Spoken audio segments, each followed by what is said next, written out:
to Greats in Thought Seminar 6, a mid-season review of Michel Foucault's Psychiatric Power, lectures 1 through 6, with some more reflections and guidance upon how to read Foucault, both generally and in the context of the present moments of this work, in the context of his oeuvre.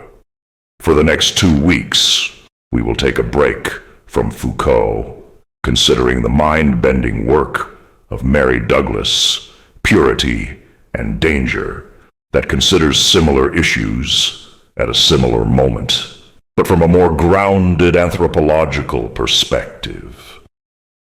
Greats in Thought. Read, riff, rapscalionate. In 5, 4, 3, 2, 1.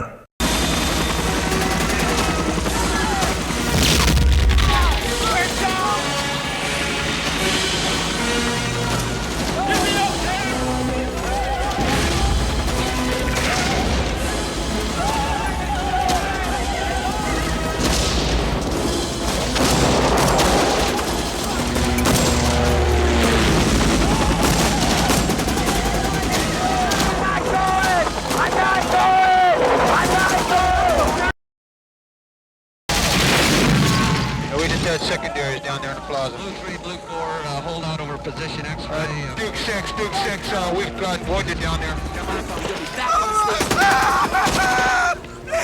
Let's get a stretcher over here! Alright. 742. Where's that doctor? I want my wounded out of there in the hospital in 15 minutes. I want my men out.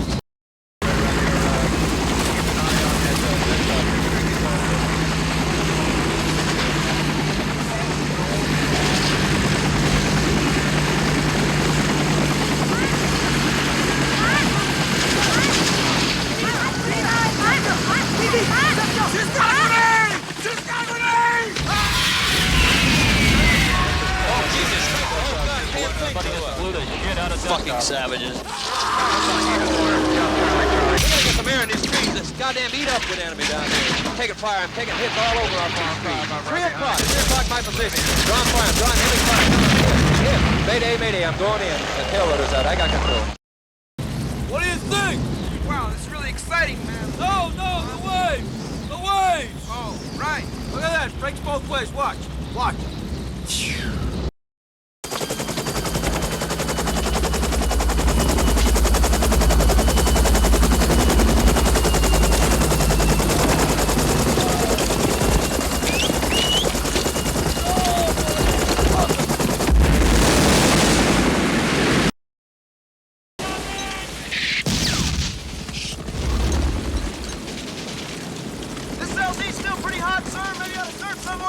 What do you know about surfing, Major? You're from goddamn New Jersey. Come here. Change.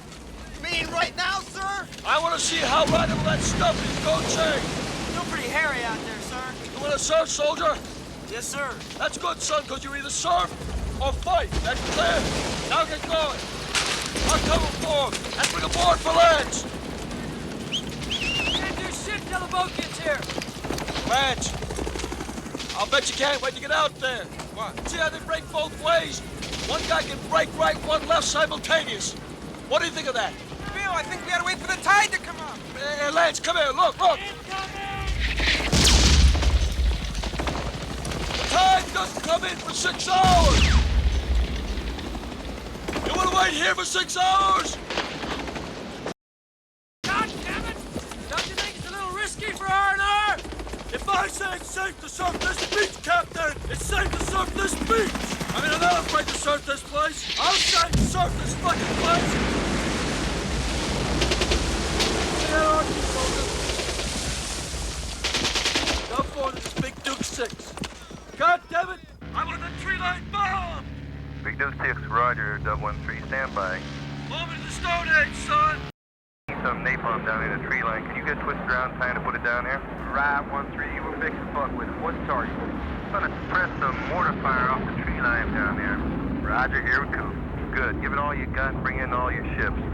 Wing abreast. Get it out of here! And tell my guys I'm on my board! Big Duke 6, this is Dub 13. The jet's being by now. There, you got about 30 seconds to on station. Get your people back and head down. This is going to be a big one.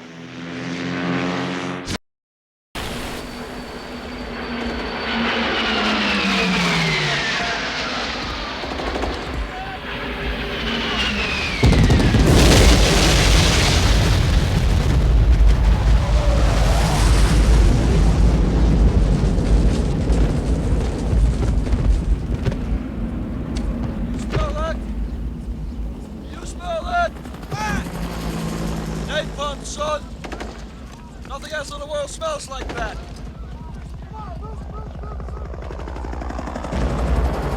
I love the smell of napalm in the morning. You know, one time we had a hail bomb for 12 hours. When it was all over, I walked up. We didn't find one of them, not one stinking dink body. Smell, you know that gasoline smell. The whole hill. Smelled like victory. Grace in thought. Hello. All right. So a bit of a change there. That Patrick wasn't expecting, but for anyone who is watching, though I doubt anyone would choose to sit and listen to us two when it's such a beautiful evening. My room is south facing, so I am sweating it up right in here behind closed blinds. We'll see the dewdrops there. Okay, so Patrick didn't know that I was going to start with that little introduction, which was a kind of edit that I made of one of the key moments of one of undoubtedly the greatest Hollywood masterpieces. So why Apocalypse now? Why now? What's it got to do with Foucault? Specifically, the issues that are beginning to emerge in his work, in the present moment of his work, and that he will be entangled with for the next 7 years in terms of his lectures, and the next decade in terms of his publications. So what I would like to do is I'd like to reimagine this scene not simply as a work of cinema, but as a profound work of philosophy. And I want to do that through a close reading of 3 moments. There are many more, and there's much more to be said. I'll indicate a few things before I move on to Hat-Trick, but I'll limit myself to these 3. So the first kind of moment that I think is really is a philosophical moment is the moment when the kid is, the helicopter's landed. I'm not going. And he has to be, kind of dragged out. Now in philosophy, as in life, you're always arriving into a war zone. Heidegger, who was a major influence on Foucault. In fact, without whom Foucault's work is unimaginable. Patrick's noted before the kind of phenomenological character of his work, which, almost certainly bears a very strong resemblance or draws very strongly upon Heidegger's architectonics of what he calls Dasein. Now, Heidegger calls this already arriving not necessarily into a war zone, but into a certain state of affairs, thrownness. It's the undeniable fact that you are thrown into a world, a context, a scenario, whether you like it or not. Sometimes, like the young man in the helicopter, you can try and refuse the truth of your thrownness, your context, your scenario, the particular moment of history that you are thrown into. I mean, remember, after all, that most of the soldiers in Vietnam were sent there against their will. They were drafted. But even, if you imagined if these were your wildest dreams, if you were as rich as King Midas, if you were the sovereign, the ruler of the entire world, you are in the end still subject to forces that far exceed you in every imaginable fashion. So in a way, the soldier who pulls the young man into battle is committing a paradigmatic philosophical act. You can refuse all you like, but it is what it is, and sometimes you have to be dragged, kicking and screaming. The second moment is where the aptly named Major Kilgore says, "You either surf or you fight!" Because sure, you can catch a wave, live the vibes life, enjoy the sun, the beach, the girls, the parties, live for the ride, man, delicious. But in the end, you are merely living the life of a grazing cow. Or you can get involved and join the fight, whichever fight really. I mean, there's enough going around. But you have to make that choice. Even when it is fight or die, you still have a choice. As Albert Camus put it, the first question of philosophy is whether or not to commit suicide. So again, in this brilliant character, I have to say he's my favourite character in the history of cinema, maybe, but certainly in war films. We have in this major character, Major Kilgore, a moment of profound philosophical import. You either surf or you fight. The third moment, and this takes us away from the compressed edit of the scene that I made somewhat, and to the broader arc, narrative or story, of which this scene, widely regarded as one of the greatest moments in cinematic history, is a small part of just 20 minutes or so of a 3-hour epic. Now, the broader story is, of course, that of the commander gone rogue who's living in the rainforest beyond all pale, and the young captain is sent to terminate his command by any means necessary. Now, amidst the noise, the violence, the ride of the Valkyries, blood, pain and suffering, something absolutely crucial goes unnoticed. And that's why. Why all this violence? Why all the killing? Why all the suffering and pain? Because it's not, in fact, at all to carry the young captain up the river in service of his mission, but because one of his troop is a famous surfer. This infamous scene, barely anyone seems to notice, is almost incidental per the grander story. It is an accident, a happenstance. Central Intelligence have forgotten all about the young captain and his mission, as Nartrang have not forwarded his orders to Major Kilgore. And it is only for the chance to see the famous surfer, Lance Armstrong, do his thing that all of this madness happens. And we will see later in Foucault's work, and more as we work through his lectures, that so many of the best moments that he stumbled on by accident were in the process of doing something else.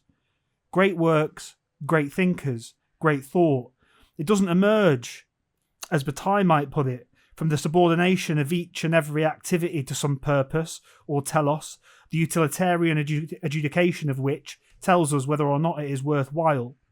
Philosophy and thought, at its best, is luxurious and exuberant form of wasteful expenditure, and from which, as if by accident, greatness emerges.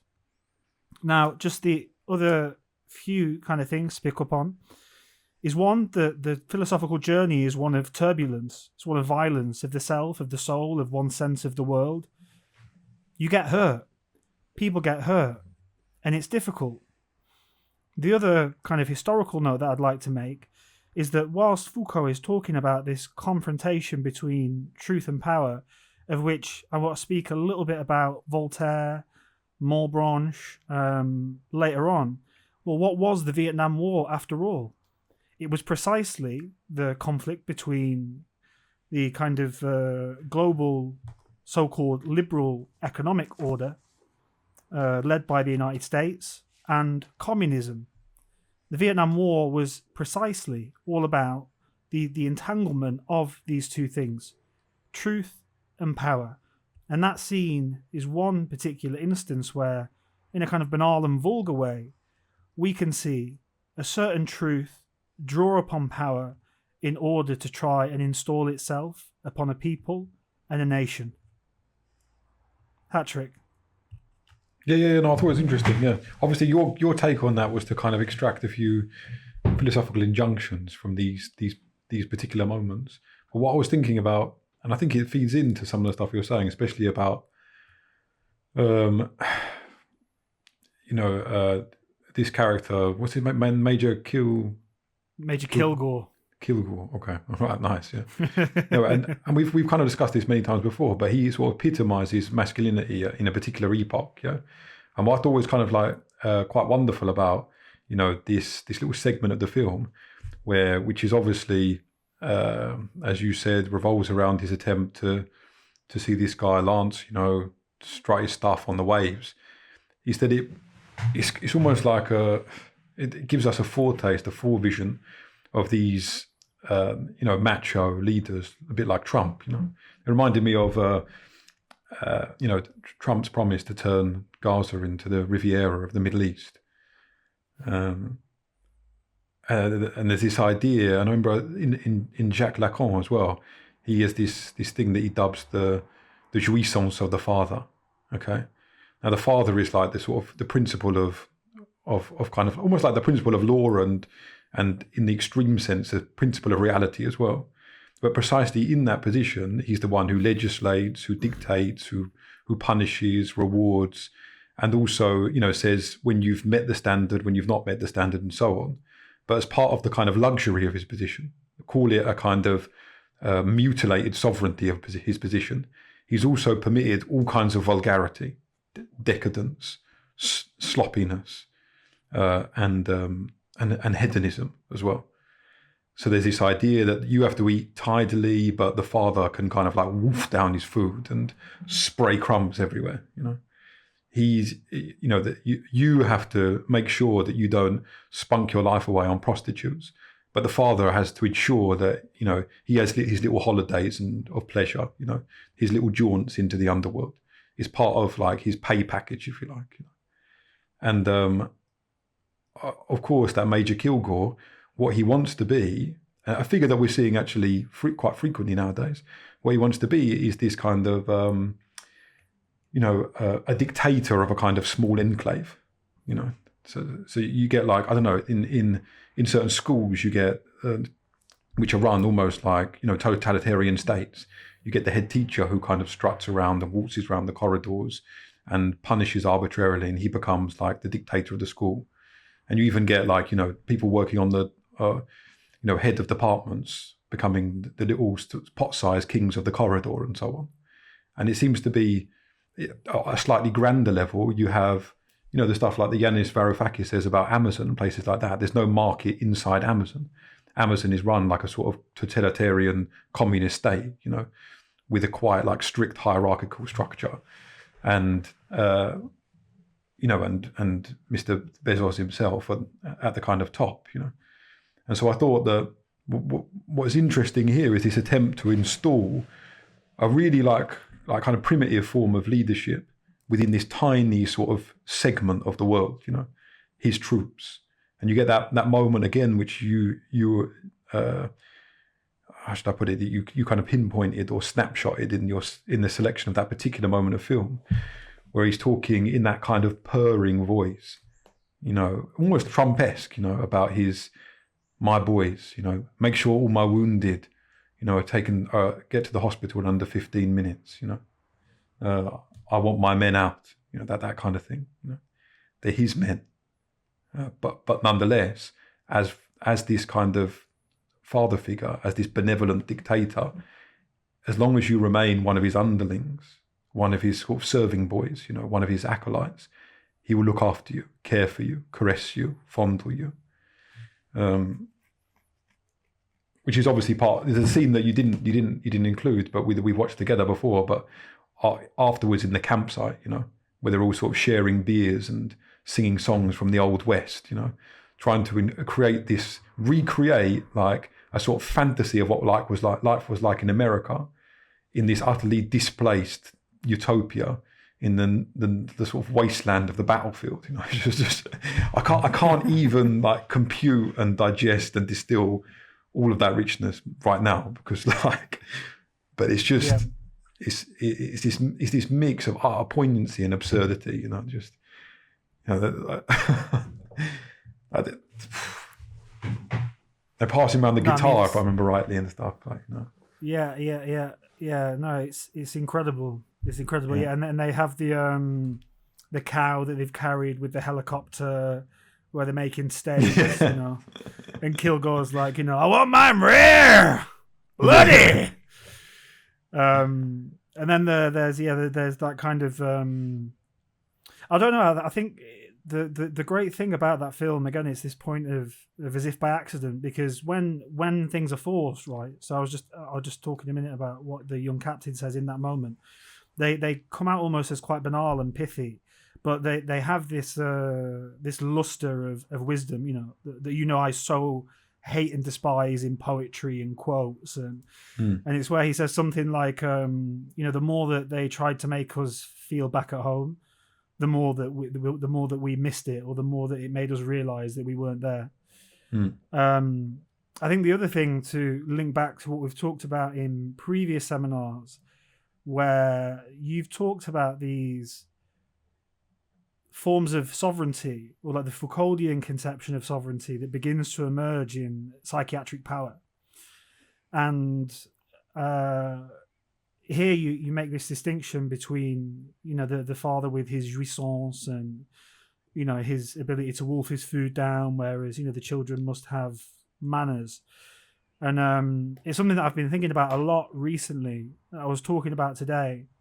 And I've got a kind of long-standing interest in historically, sociologically, anthropology, and that's manners, and where manners come from. Now, of course, for the sovereign, he decides when he eats. He eats when he wants to eat. He eats how he wants to eat. He's wasteful. He's luxurious, again, in his kind of expenditure. He wolfs things down. He uses his hands. There's a pretty good depiction of this in Lord of the Rings, where Merry meets Lord Denethor, and he's like kind of grabbing the chicken and he's chewing on the tomatoes and it's like dripping down his face, whilst Faramir, in his shining armor and his company, kind of almost marches to sheer death for valor and for honor. And the thing with manners is they actually emerge at a very interesting time, and for a I don't know, almost like a blatant social reason. So they emerge at the time of enclosure, which is when you have an emerging middle class. You have, in and through the application of the technologies of the Enlightenment and the technologies of enclosure, a lot of people who, they don't just have a lot of money, sometimes they have and make more money than the Lord. Some of them might even make more money from the king. And so all of a sudden there's a problem of, well, what do we do about these people who are no longer peasants, but they can't be sovereign? Well, you create this rule-based, this rule-governed space in which, the sovereign sits at the head of the table and can eat how he wants, and whereas everyone else, they have, finery, and, they're expected to, they have all of these separate forks for different dishes. And, they don't, you don't talk with your mouth full. You don't, chew with your mouth open. You eat with a certain finesse, a certain delicatesse. And that's what constitutes in both a material and symbolic way, if that distinction is even really meaningful in this context. It kind of constitutes, in and through the ritual of the feast or the banquet, a distinction that from being kind of double in the sense of, the sovereign and his attendants and then the peasants. Well, now you have this wealthy middle class who are expected to follow all of these rules of politesse. And it's funny because New College at Oxford was founded at precisely this moment in history, and its motto, which is it's still there in wrought iron, I think, almost like Arbeck McFly is, the above Auschwitz, and it's manners maketh the man.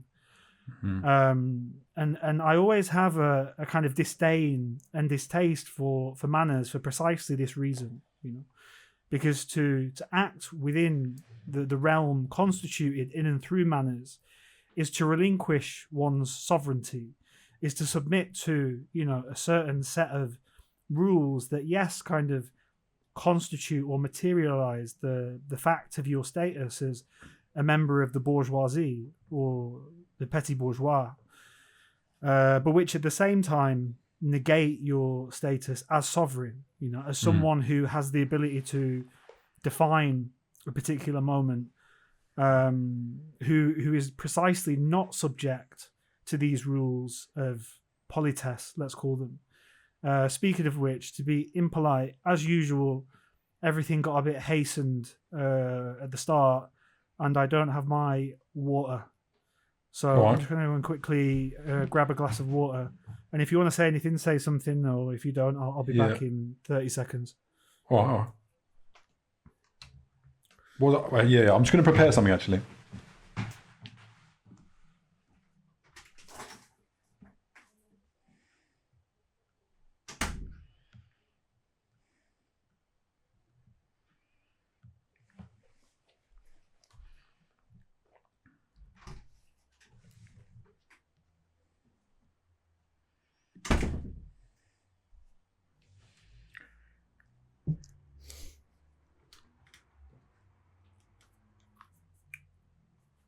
Yeah. Well, what I was thinking about when you were talking. No, I was just going to say, speaking of bourgeois politesse, we should probably charge for this. Product placement after all.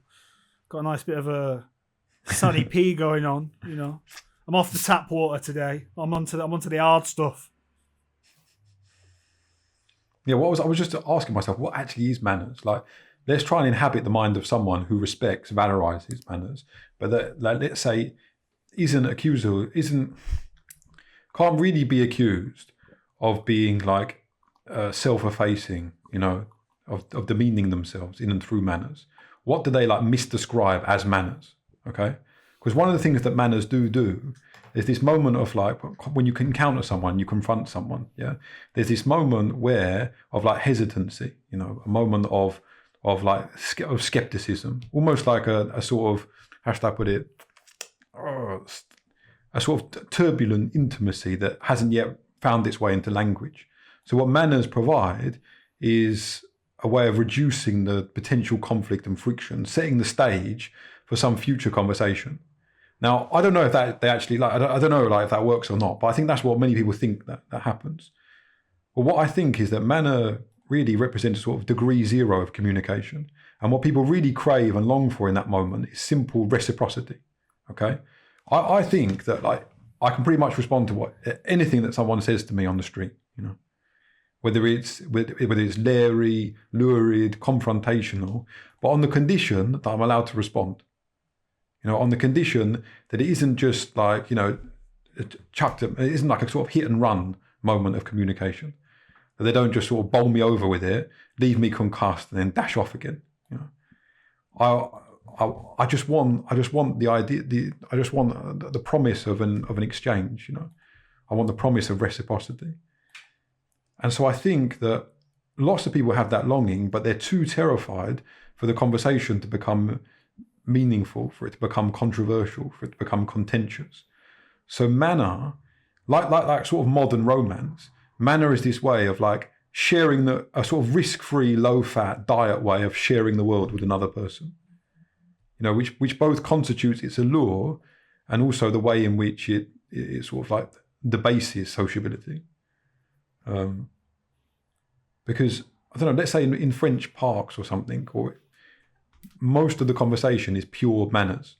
The content of the conversation, even like, let's say the verve and animus of a conversation is neutralized by the fact that all we're really doing here is reciting conventional forms of speech, like how the kids, what school are they at, how old is this little one, and so on and so forth. And there becomes, I don't know, they seem, what I'm trying to get at is what's so revolting about manners?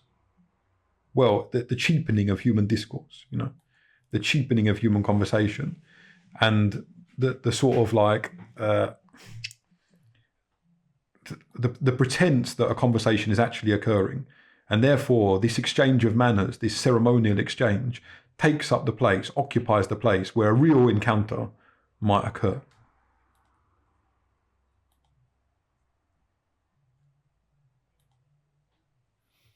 Yeah, I mean, it's funny that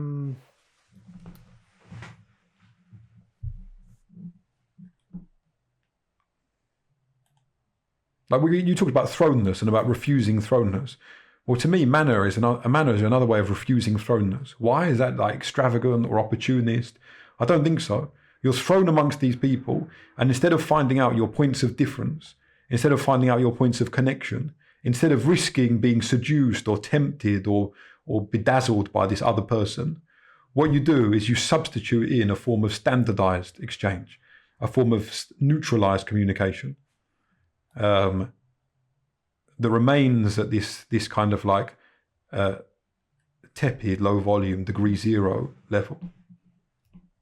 And so, in some way, you're not admitting that you're really there in front of this person. You're not admitting that you're really a particular individual with a whole set of like desires, aims, fantasies, abilities, and so on, and that they are likewise. And that you're in a particular situation, let's say, that's constantly evoking reactions in you, provoking you to think this or think that. Yeah, I mean, yeah, so we will have to re-upload this because it has been incorrectly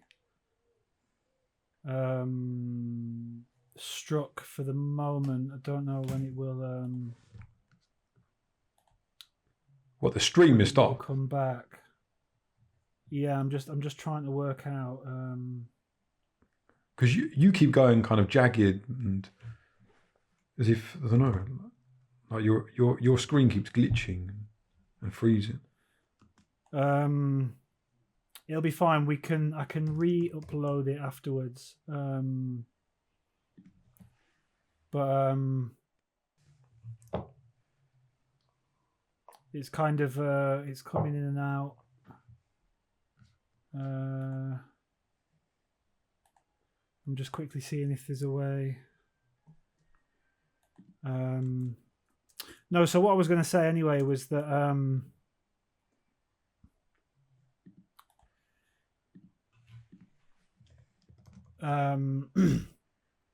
what I was going to say is that when I was in France, and it was like kind of this special gathering where we went to a friend of mine's house in the countryside, and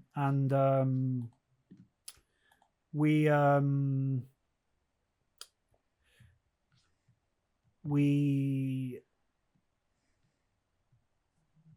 went to this place, and there was this conversation, and my French wasn't so good, but it was kind of good enough to participate. And I'd say something that I thought was, I don't know, insightful or funny or move the conversation along in some way, or contributed, and was relatively fairly kind of quiet. And what I noticed is that every time I did this, it'd like bring this whole kind of like dynamic to like a crushing halt, in some way. And then someone else would like kind of pick up the baton of the conversation and move along again. And I mean, I really need to speak to my friend about this at some point because it was quite interesting, and I'm sure she'll remember.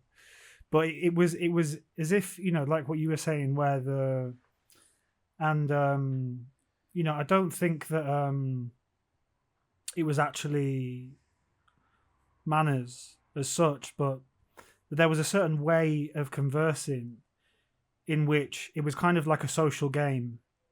And so, certain things were expected to be said in a certain way and would then move the conversation along in a certain way that was almost preordained. And even though in a kind of natural, functional way, I didn't say anything that was like abrupt or rude or offensive, or, in any way whatsoever.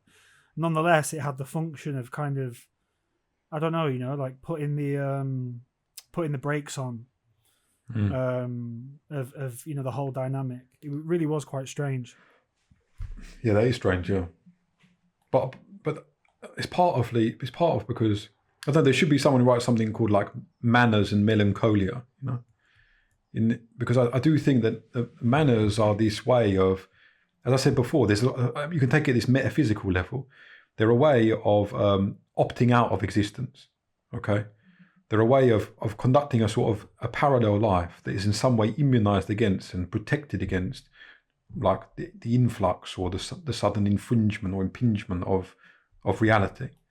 And what you do in that conversation, in those circumstances, or what anyone does who brings a kind of forceful, authentic speech, is that they reintroduce that excluded reality. Yeah. Reality might seem like a grand term, but whatever. I'm just going to leave it there as a placeholder for a second. But just here, it stands for precisely a level of thoughtfulness that's been excluded, a level of exuberance that's been excluded, and also a level of exposure of the self that's been excluded. Like, this is what I think, and here I am getting kind of carried away, and my enthusiasm is bringing me out in kind of like hives and blushes and making me sweat and stumble over my words, and it's that onslaught of reality kind of nauseates these people, because just like the young bird has kind of all of its food crushed up in the mouth of its parent before it has to eat them. Well, manners and the whole like ceremony and system of rules and gestures and decorum that surrounds it is like this thing for processing or digesting reality and turning it into something that they know how to process. And I often find in these conversations, either they just completely bomb, or people laugh, like for some reason, even if I haven't said anything funny. Or I need someone there who stands as a kind of intermediary or translator, Oh, here's the reason why that guy isn't a complete weirdo, and why you shouldn't run a mile right now. And none of this. Most of the time, all there's this form of like, oh my God, that's really interesting. Oh, that's great. Jimmy, come back here, stop running. I'm sorry, I just have to go now, And I don't feel there's anything offensive about, like, I'm not offended by this. It's just, it seems to me, this is why I talk about manners and melancholia. It seems to be because they've accepted a certain kind of diminished or stunted or existence, and they don't want to be reminded of its costs, because they're still human. Anyway, that's something like what I think. I mean, is there a way to kind of, because I mean there are all sorts of parallels in terms of the manners, though not kind of absolutely homologous. It's certainly a form of power, or a manifestation of power, or a configuration of power, or an assemblage of power. And it's one in which, the precise target is the body, which is, what Foucault talks about in Psychiatric Power. He says, that the target of power, what power always aims to control, to manipulate, to instruct, to confine, to in various ways dehumanize, reshape, refigure, remold. What is demanded is a certain kind of behavior. I remember when I was writing my thesis, I went to the British Library and had a little Foucauldian moment myself, looking in the archives. And in the archives I found all of the, not just the proposals for schools, which were generally written by societies of moral reform, so they could be Society for the Promotion of Cleanliness and Hygiene, Society for the Prevention of Alcoholism and Drunkenness, or all sorts of things. Now, in these documents that concern the foundation of the first school, they were very blunt about why they existed and what they were trying to do, and it was to produce an obedient, docile, and industrious populace. Now, the first kind of school that emerged, it was called the monitorial system. So if you imagine you have like a hall, and the lecturer stands at the front with his board, his blackboard, and there are rows of students. And at the end of each row, there is a monitor. Now, there was, of course, the kind of gloss or glean of educational content. Let's say it's Latin, and the conjugation of a particular Latin verb. And each student would have a blackboard in front of them. And what they would have to do is they would have to write what they thought the answer was, and then stand up and present it to the lecturer or the professor or the teacher, whatever they were called at that time. Now, what's interesting about these documents is that they actually don't give a shit about Latin. They don't kind of go into, so here's Latin, here's the complexities of its grammar, here's, there's no kind of talk of methodology of teaching or apprehension, retention, the ability to read Latin, to translate Latin, to have a fluency of Latin. What is spelled out or illustrated in great detail is the movement and the motion. And if you think what the monitors are looking at, they're looking sideways, so they're not even seeing what's on the board. And so there are these magnificent illustrations of the precise way in which one should raise oneself and present the board such that it can be read by the teacher or the lecturer. And so, of course, the teacher or the lecturer, he can't really, the class might have had 50, 100, 200 students in it. So there's no way that he can, see amidst all those boards what's written on them. But what the monitors can see, and the diagrams, by the way, are from the monitor's perspective. They are side on. They can see if the expected bodily motion has been performed correctly. And again, that's something that, Foucault talks about in Psychiatric Power. He tends about this striving for perfection of certain regimes, routines, bodily movements, perhaps he's picking up on Technique de Corps, body techniques by Marcel Mauss. Yeah, that is interesting. It reminds me actually that there was a teacher who was doing his qualifications that was recently having a kind of stint in the Harris Academy. But usually what happens is they spend 6/10 of their time in some quite decent school, and they have to kind of moonlight or do a little bit of a short course work in a slightly dodgier, school out in, Croydon, for example. And I was chatting to him about education. And he was clearly someone who he was a really decent guy, and he thought of himself as a kind of theorist, yeah, and almost verging on a philosopher. But fundamentally, all of his theories about teaching were theories about crowd control. And clearly, he'd swallowed about 3 or 4 major textbooks or recent innovations in the subject. And he had all of these terms and tactics for managing behavior, and not only managing behavior, but also soliciting and eliciting obedience. So he told me, for example, you've always got to and he had these little catchphrases and slogans as well. You've got to front load the discipline, So there's this thing where you instead of having to discipline as punishment, you discipline in advance of what you want someone to do. So you give them this instruction okay, what you're going to do, and you're going to do this really quietly, and you're going to come up, row by row, starting with this row, and this row will go second, and then this row over here will go third. You're going to collect your whiteboards from the front, okay? And we're all going to do it with our fingers over our lips, okay? All right, so starting with this, so it's front-loading discipline. Front-loading discipline is, yeah. You give the behavioural instruction as part of, let's say, the educational instruction, and he had other ones as well, you don't give negative feedback about behaviour. What you do is you create this environment where it's always the good people that are getting noticed. John, you've been quiet for 5 minutes. Well done. John's been quiet for 5 minutes.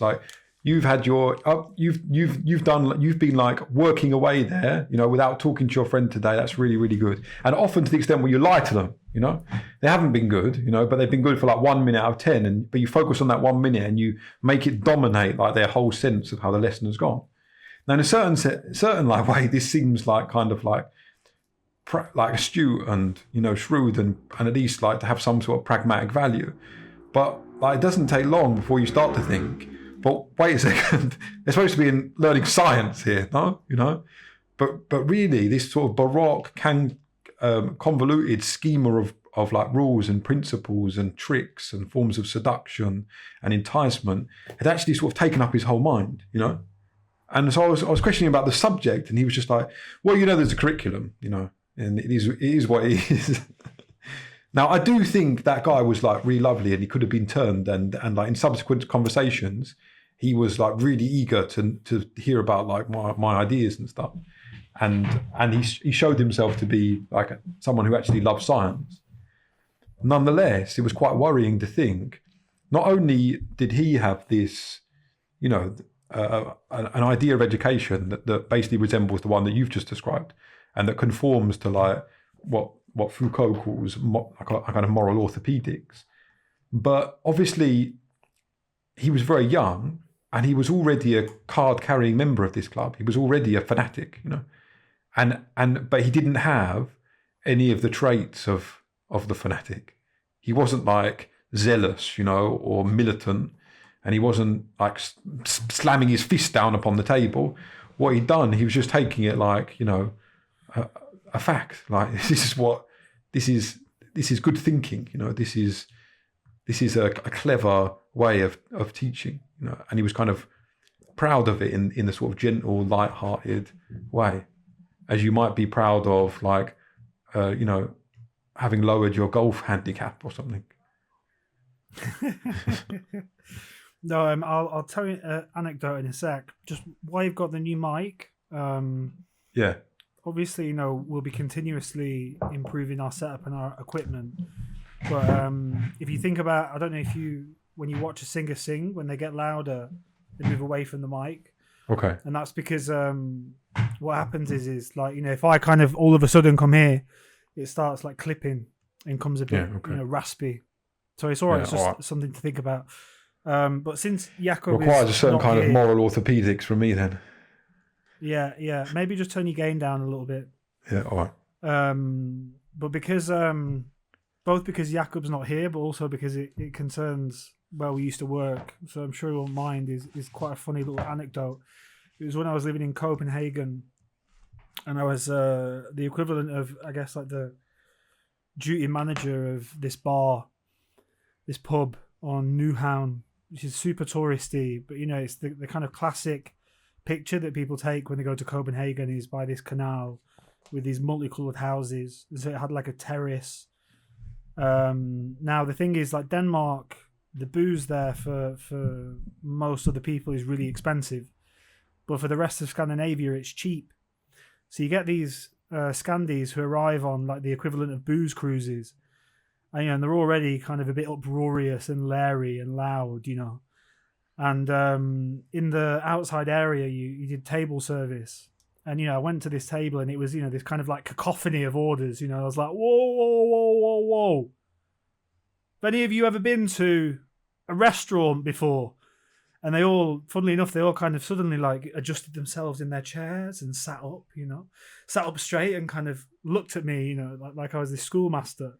What was funny is, I was in my late 20s at the time, and these people were in their, I would guess, like their mid to late 50s or early 60s. And they all kind of, sat up straight and adjusted themselves in their chairs. And I said, well, since you don't seem to know, behaving so rudely, shouting your orders at me, I'll explain to you how it works. I'm going to start with the lady here. She's going to give me her order. Then it's going to go clockwise around. Each of you will give me your order individually in turn. I will take it, remember it, and bring it to you as quickly as I can. And then this one woman, she was like, ooh, are you British? in this Scottish pub in Copenhagen. But it's funny because it kind of involves all of the elements that you're talking about just then, because I obviously don't participate in this thing. Yeah, I had a practical function that I had to, I had to get their orders. I had to do so quickly because the place was busy. I very rarely, in fact, as a kind of practice, I would not write people's orders down. So, sometimes I might take starter, main, drink, side for like 15, 20 people. It was just quite a good way, well, at least I thought at the time, working on my short-term memory. But, I did adopt this very kind of grumpy British publican demeanour, which was very, fitting because it was a Scottish pub. And their reaction was to immediately go into this, like having been told off by the teacher. It was a certain transformation in posture. They all shut up, and then the slightly raised pitch of the almost kind of excited, like, ooh, are you British? Yeah, it was hilarious. Yeah, that is jokes. Yeah, I suppose also that there's another aspect of that as well, because you said just there that what you were forced to do was to kind of theatricalize yourself or adopt a really simplistic, almost like cartoonish persona, as whatever grumpy British person, grumpy Northerner, and that enables you then to that kind of helped you as well with this reduction of vocabulary, this reduction of yourself to being someone who disciplines, who systematizes, who sorts things out, and so on and so forth. And I think that in schools as well, that, how should I put it? One of the problems one of the things that happens to a teacher is that either they just become one of these sort of bombed out, exhausted, kind of mutilated people who are constantly kind of apologizing for themselves, erasing their existence, and every now and again feebly sort of fuming at the kids, or they adopt sort of, and this is probably like the better tactic, this cartoonish personality, and it could be, there's one guy in the school where I work where he's the kind of like, catty, bitchy, sort of like snooty gay guy, and he in a weird way, it sort of tricks the kids into learning in his lessons, because he doesn't mind like refusing them, batting them away. In fact, even becoming a sort of demon or a sort of a vaudeville or sort of slapstick villain. Yeah, and he solicits and cultivates the hatred of the kids almost as a different kind of attachment to what he's saying. Now, the only reason why I think it reminds me a bit of that stuff in your thesis about the clown, the teacher as clown. The only thing that's like bad about that is that, well, what are the kids actually being attached to? What is the regime, order and system to which the kids are being attached? And if it was like poetry and philosophy and, a certain kind of scientific thinking, then it would be wonderful. If it was like, if they were attaching them to insights about the world and to a certain methodology of mind, that would be great. But fundamentally, it is this, and just to bring it back round now, this inculcation of manner, okay? And that always puts them in a certain kind of subservient, deferential, and subservient and deferential position with respect to authority, with respect to the institution. And it's precisely that for which the kids are in some way rewarded, patted on the back and congratulated.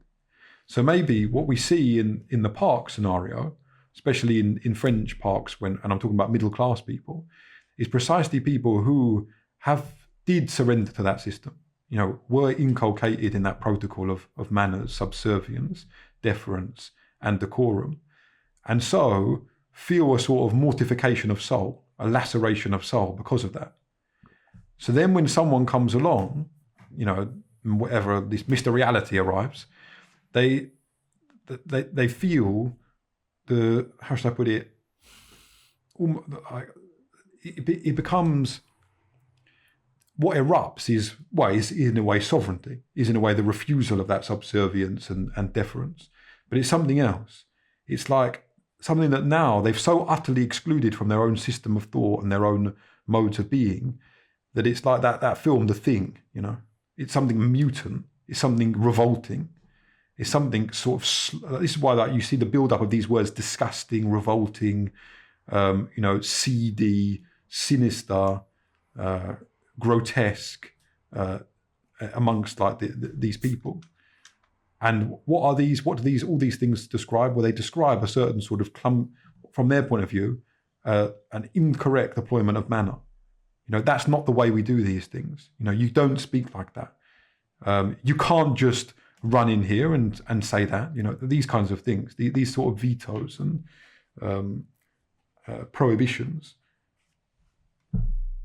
And just again, one further thing you said, that obviously you were looking at the relationship between manner and power from within inside an institution, where manner is a form of subservience and deference towards the law and power embodied within that institution. But in those middle class milieus in the park, power is manifested in and through manner in a weird way, a different kind of power.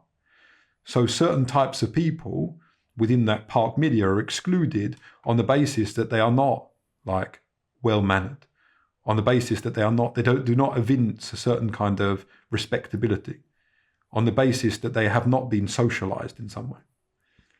And just to finish this off, I was reading the beginning of that book, The Formation of Class and Gender by Beverly Skeggs, And what's interesting there is that the sort of demonization of the working class woman is mediated precisely through this concept of respectability. Okay, the working class woman is divided into two types. One, the person who's respectable and can therefore be approached and spoken to, and perhaps invited round and helped out, and a sort of protege perhaps for future cocktail parties. And then there's the other type who's kind of often labelled as leery or slutty or slaggy. What's picked up on is her different modes of dress, which are perhaps garish or grotesque, or suggest a kind of sexual promiscuity. The behaviour of her children, which suggests that she's not a good mother, in the middle class sense. She hasn't properly socialised her kids. She hasn't kind of prepped and trained her kids to play with our kids. And thirdly, the behaviour of the father, whether he's able to gallivant around the town, act like a madman, impose his will upon our men and so forth. So we see there that the very manner which was previously a sign and function of their subjection, their subjugation, their kind of humiliation at the hands of an institution, now becomes the means through which they exert a different kind of power against another group of people. Yeah, it actually brings me to another historical moment that I think I've mentioned before, and it's the work of Jacques Donzelot in The Police and the Families.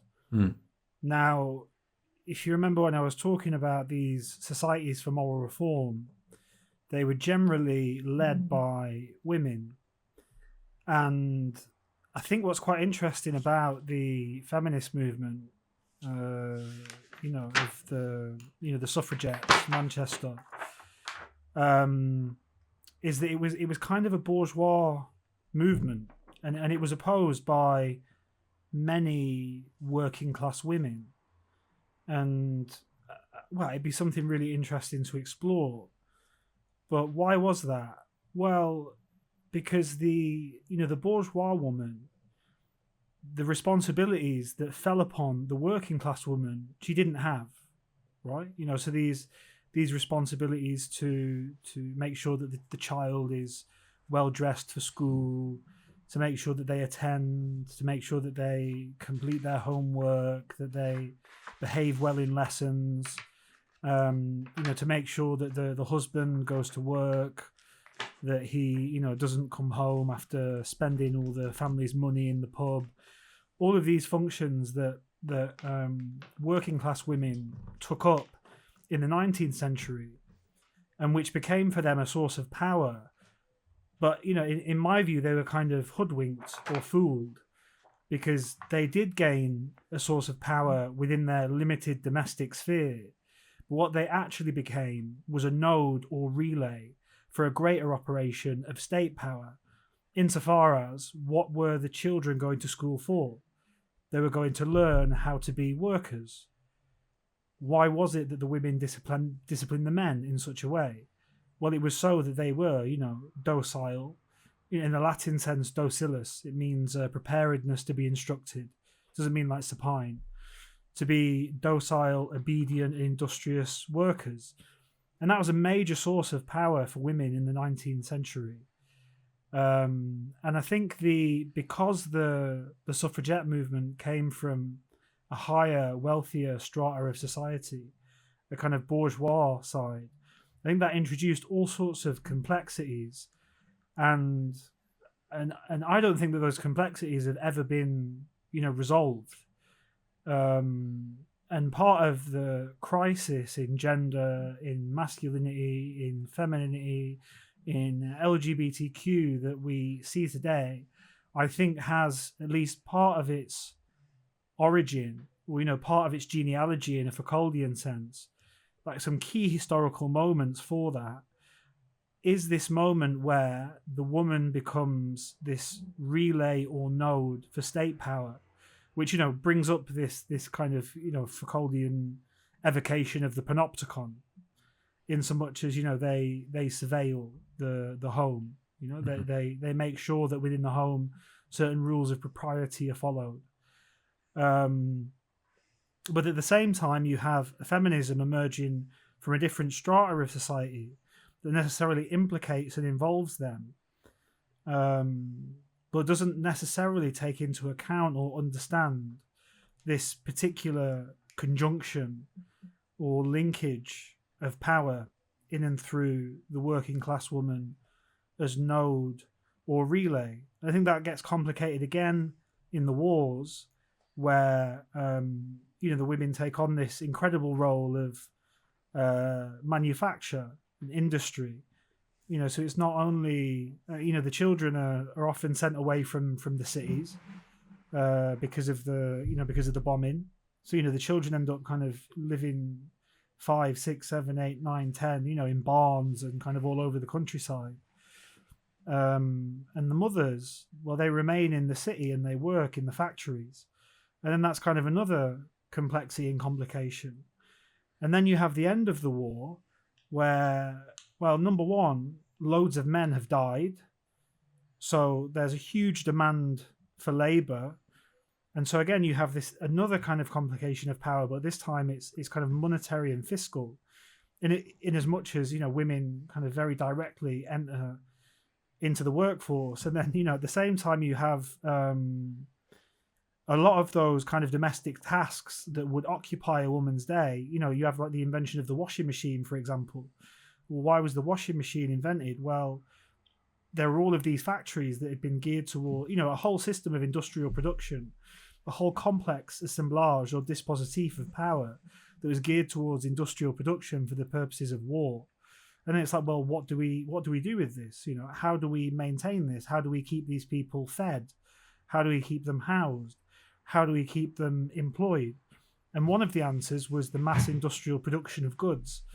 And that's where marketing comes from. And so, like, funnily enough, the guy who invented kind of modern PR is a guy called Edward Bernays. And he was Freud's nephew. And there's a really magnificent interview of Eddie Bernays, when he's a very old rich guy and he's talking about this problem at the end of the Second World War. And he learned a lot of techniques from these guys called the Nazis, And they had this word for it called propaganda. But, that wasn't a very popular word at the time, so I had to invent another word. I called it public relations.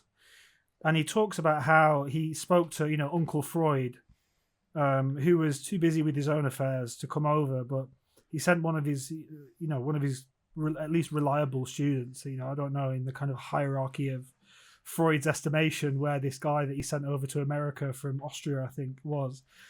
And he got them to psychoanalyze women. in order to sell more products. And there are two that to me are really magnificent. There's one which is pancake mix.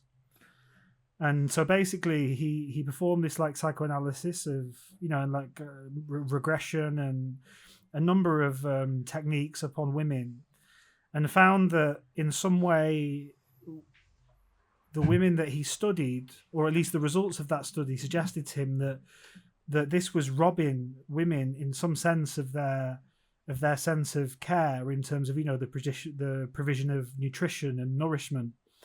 And that's why you have to add one of the most potent symbols of femininity, which is fertility, in the form of eggs. And so by adding eggs, the woman had to crack and add eggs, and all of a sudden the sales went through the roof.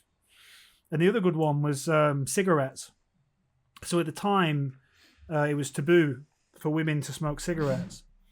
And the tobacco industry, desperate for this new market of women who were entering the workforce, who were, it was the boomer period. It was a period of great economic expansion, redistribution of wealth.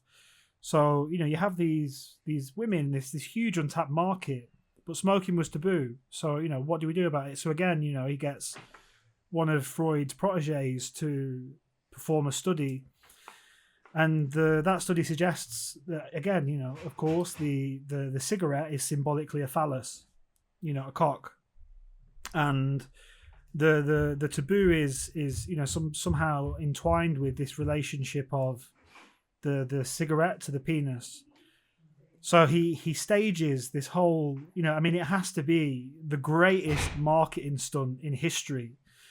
He stages this stunt where he hires loads of women to turn up in some kind of big national parade at New York, and all at the same moment to pull out a cigarette and to smoke it.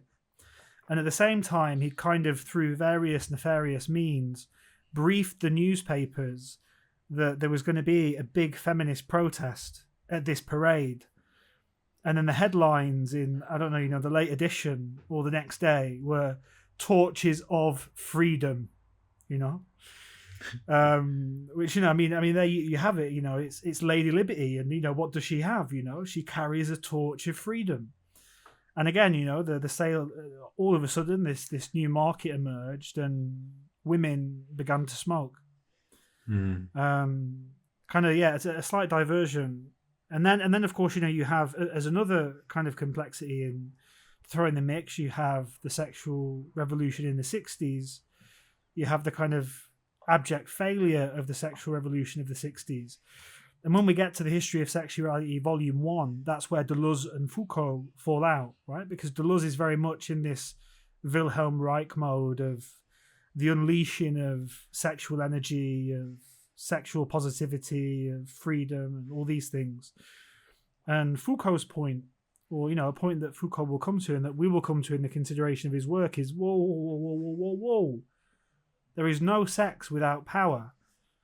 It's like that Oscar Wilde quote, everything in the world is about sex, apart from sex itself, which is about power. And so Foucault's point, without being didactic or instructional, in an interview somewhere, he says, I'm not saying that these things are bad. I'm not saying that everything's bad. I'm saying that everything is dangerous. And he saw, I think, what precisely is manifested afterwards, which is that this so-called liberation into sexuality actually ensnared, and again, I think specifically, I don't know, but women specifically were kind of hoodwinked and hijacked by a certain notion that they would be liberated through promiscuity or, through sexual liberation. When in fact, who were the women promiscuous with? Well, they were promiscuous with men who were deemed to be of a certain social value, who had a certain social status, who were rich, who were famous, So to give in to their sex and the excitation of desire that was characteristic of the period and that which followed it, the 70s and the 80s, Foucault's point would be, well, you're just giving into power. And that's kind of exactly what happened. And now I think the mess that we're in now is because we've had all of these really important and significant entanglements, movements, transformations, groups of people moving, kind of they have partial, full, thoroughgoing, limited, non-existent relationships to all of these different things that are going on in different spaces and at different times, but which all somehow interconnects. And I think what the internet did, and the kind of era of instant communication and information in which we now live, is that it just all of a sudden went and it brought all of these kind of contradictions and all of these different trajectories and all of these different entanglements, and it brought them all face to face. And I think, that would be one hell of a history to unravel and to think about, beyond the kind of bouncing along the surface, like a flat stone across a pond that I've just done there. But yeah, I think it's very interesting, and it's certainly something that we'll come to consider more.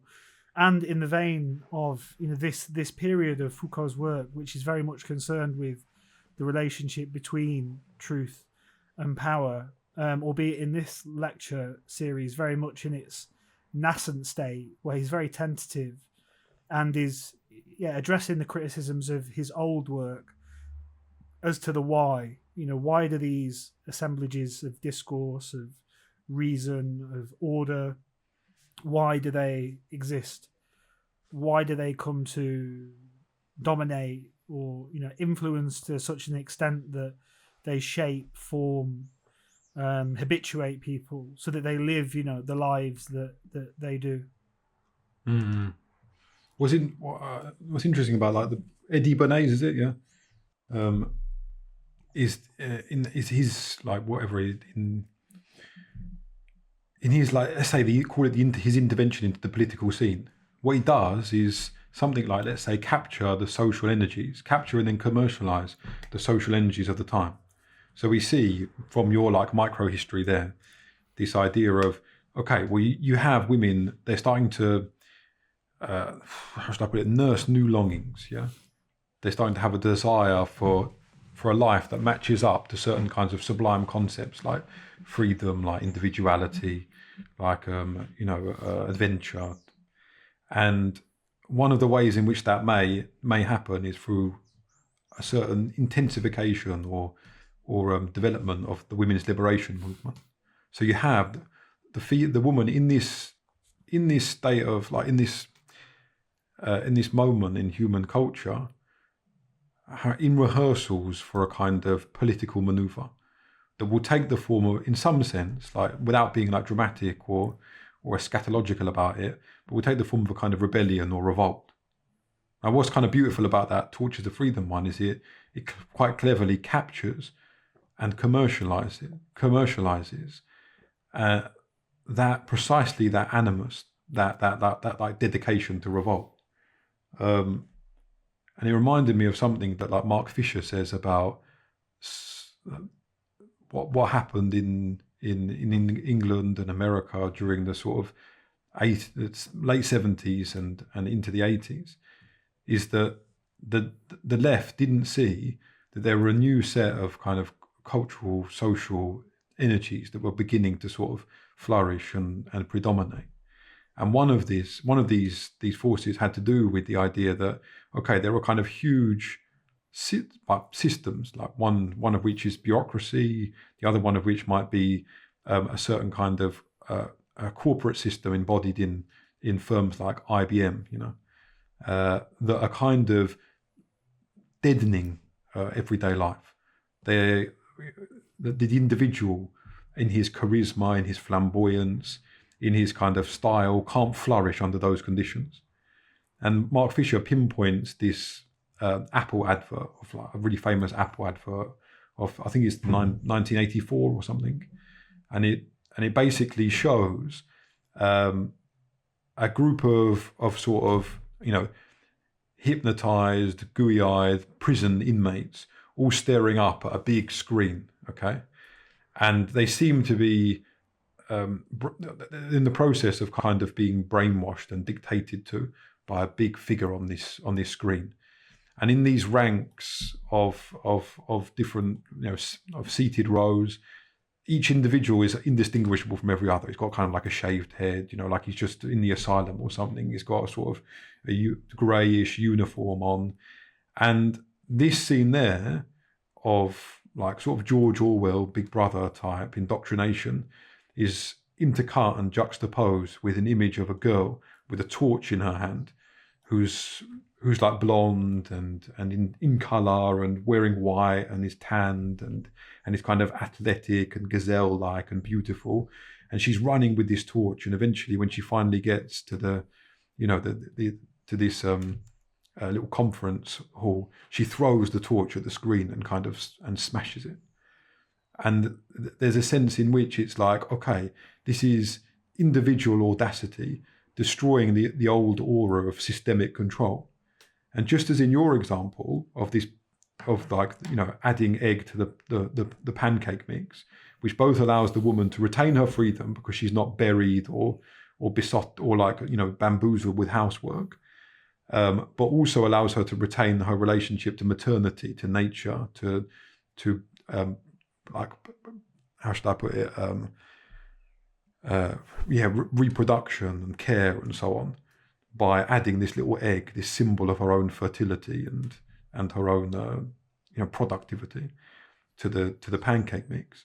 So two things are merged together and melded in that scene with the big screen and all the sort of like hypnotized inmates of this bureaucratic order. That's the old capitalist corporate systems of IBM and the sort of socialist bureaucracies. And I just thought it goes back to this dispute that you keep reciting between Foucault and Deleuze, because fundamentally Deleuze thinks that desire is a kind of a concept with that's sort of metaphysically fundamental. Okay, desire is in itself revolutionary or something. That's what he says, yeah. And Foucault thinks no, the desire can be kind of like captured. Desire can be hijacked by commerce. It can be, if commerce is the prevailing form of power of that particular time, desire can be hijacked and captured by bureaucracy. Desire can be hijacked and captured by the school system. It isn't something that's metaphysically invulnerable, metaphysically absolute. And I think we see that kind of thing running over into our own times as well, in a much more convoluted, confused, and ambiguous way. With the way, like, I don't know, like let's say even 10, 15 years ago, you had the hipster cafe, which in some way captured and commercialized certain forms of philosophy and wisdom. You had quotes from like Aristophanes and Socrates and Nietzsche and Spinoza on the walls, And here philosophy becomes a sort of atmosphere. Wisdom becomes a kind of fragrance.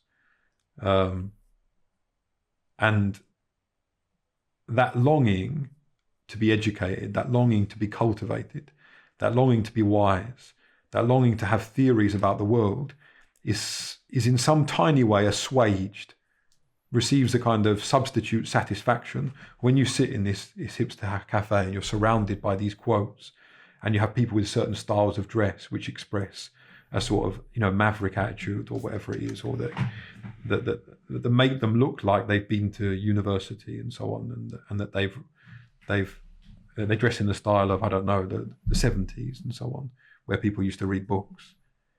And I just think,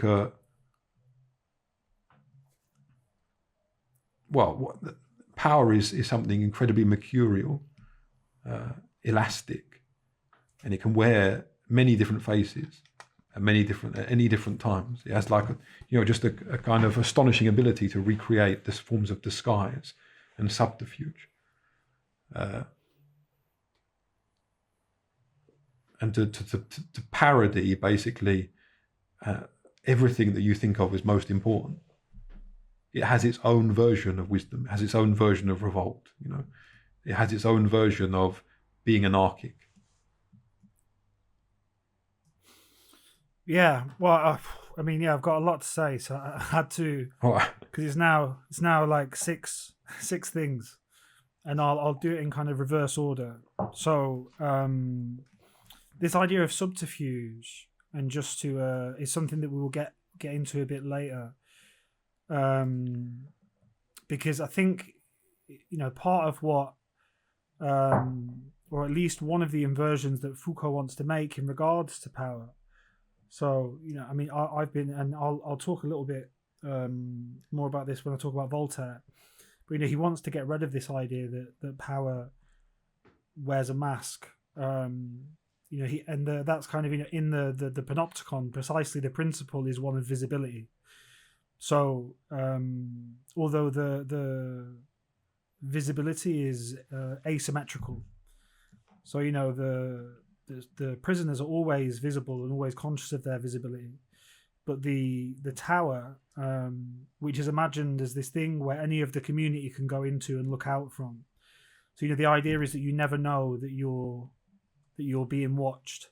I don't know if that's like a knot or a tangle, or or by whom, like a knot or a tangle, but it's just something to be wary of. That, and then the other thing to say about that is that it's something that we've mentioned before, which is that power is always there. And so Foucault has this line that the perfection of power should tend to render its actual exercise unnecessary. But then what tends to happen is that it has kind of degrees of revelation that correspond to the level of truculence, resistance, or refusal. So, at first it might be, something that guides you without you even noticing. But then there might be a barrier. And then if you jump over the barrier, there might be some attendant who comes and warns you. And then if you ignore those warnings, he might be delegated a certain right of violence to restrain you. And then if you resist your restraint, then he might be able to call the police, and you might be charged with assault, and you might go to court, and you might have to spend time in prison. And that's something that I witnessed a lot in the school, where the assumption is that power functions in this.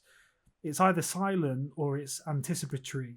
It's almost the kind of ideal or perfect school is one where there is just never any indiscipline, because the mechanisms function so well.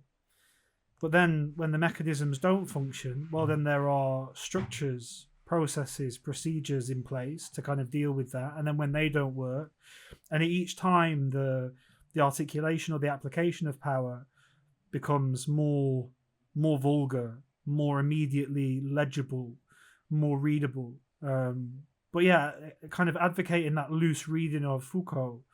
And also, in my own thought, I don't know whether or not that's a knot, a tangle, a contradiction. But it links to the second thing that you talk, well, in reverse order, the second thing, which is this idea of, the hipster cafe. And it was funny today, I kind of I've got into this mode of refusal of hipster cafes, right? It's because they're everywhere now.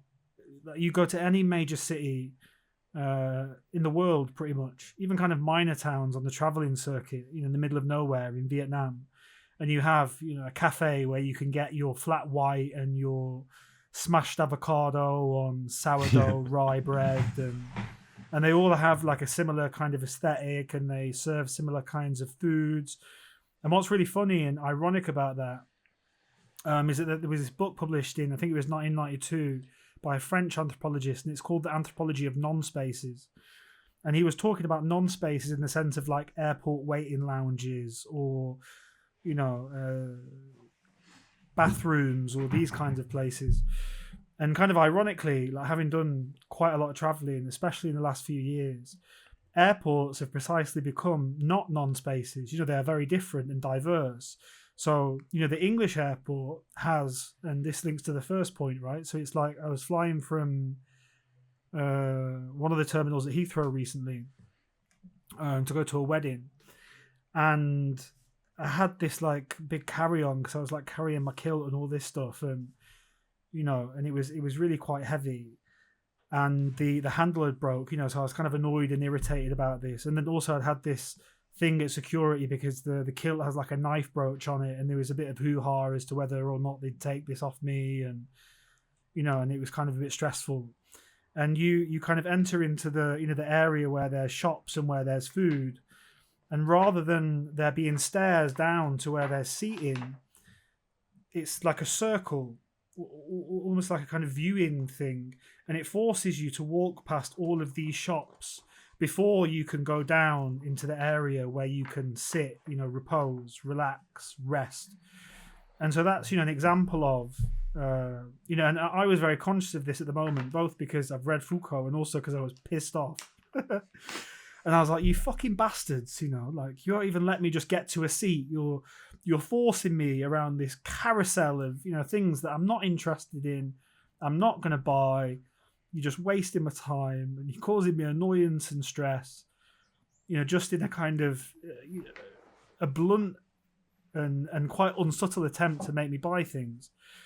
And then I was on a kind of semi-business trip to Rome, which was related to our project L'Education Totale. And flying back from Rome, the airport is so kind of luxurious and the security is so slick, and it's I think it's been kind of voted as like the best airport in the world. And it does, exude this kind of Italian sense of slickness, style, like a lack of friction. And there are lots of places to kind of, repose and to stop and to eat and to drink and to... Yeah, there are, places where you can buy your duty free, or you can buy your, your Italian cured meats, cheeses, wines, olive oil, these kind of things. But they're not in this British way, kind of like shoved in your face in an annoying way.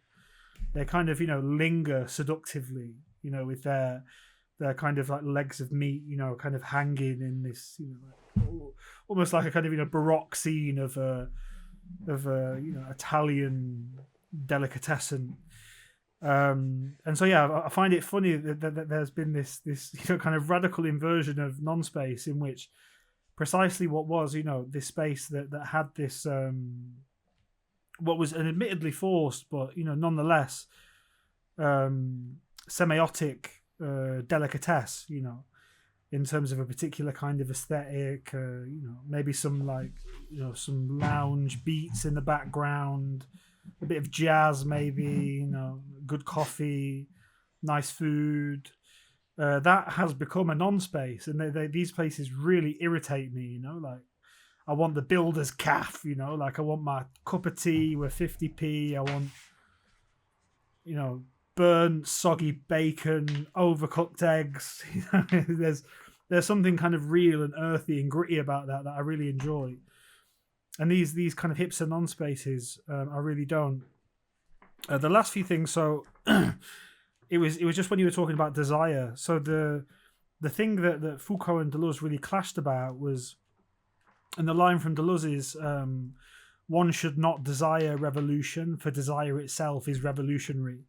And that was, of course, deeply rooted in anthropological analyses of kinship. So when I was studying anthropology, I found myself swinging constantly on this pendulum in which everything was about kinship in the family, and then nothing was about kinship in the family.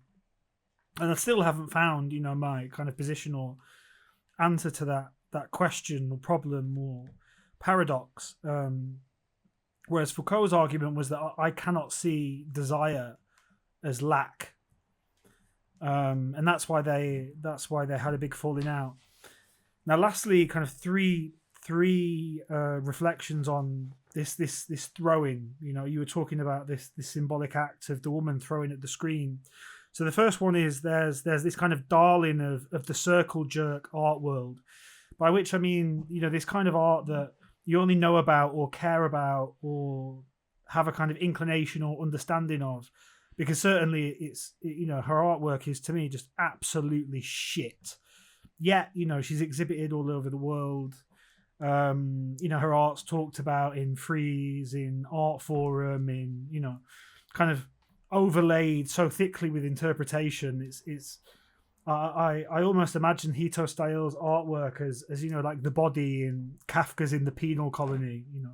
It's this body kind of over inscribed to the point of death, to the point of murder, to the point of killing.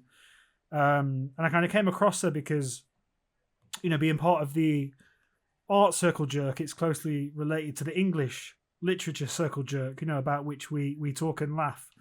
Every year around the time that the Booker list is announced and whatever, the latest piece of absolute shit that they've decided this year chimes with, the vital and urgent issues of the moment. Oh, ew. Probably whilst farting into wine glasses and, giving it a nice sniff. There's a book of hers which I was immediately attracted to. I was lured, I was seduced, I was fooled. It's called The Wretched of the Screen. And I read it and I was like, this is like derivative tosh, it's drivel. Just go and read Baudrillard, like just forget about Hito Steyer, I mean, I even kind of resent mentioning her in a certain sense, because it lends her, at least in my view, some credence, maybe someday in the future I'll inflate her book sales, which is something that I'm deeply resentful about.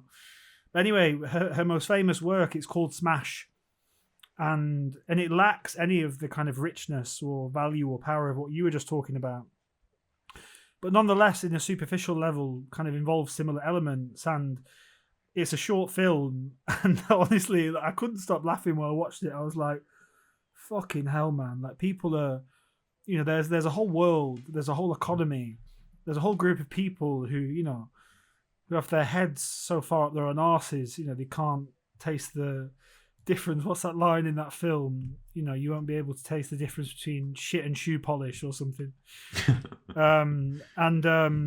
She basically, in this very short film, there's a big screen that's got something on it. It's so unremarkable I can't even remember. And she walks up to it with a hammer and smashes it, and that's it. And for this, she's lauded as this great of the art world. But, she's a terrible thinker, a terrible artist. And then, she's got all of these people kind of ejaculating all over her with their rabid and enthusiastic inscriptions.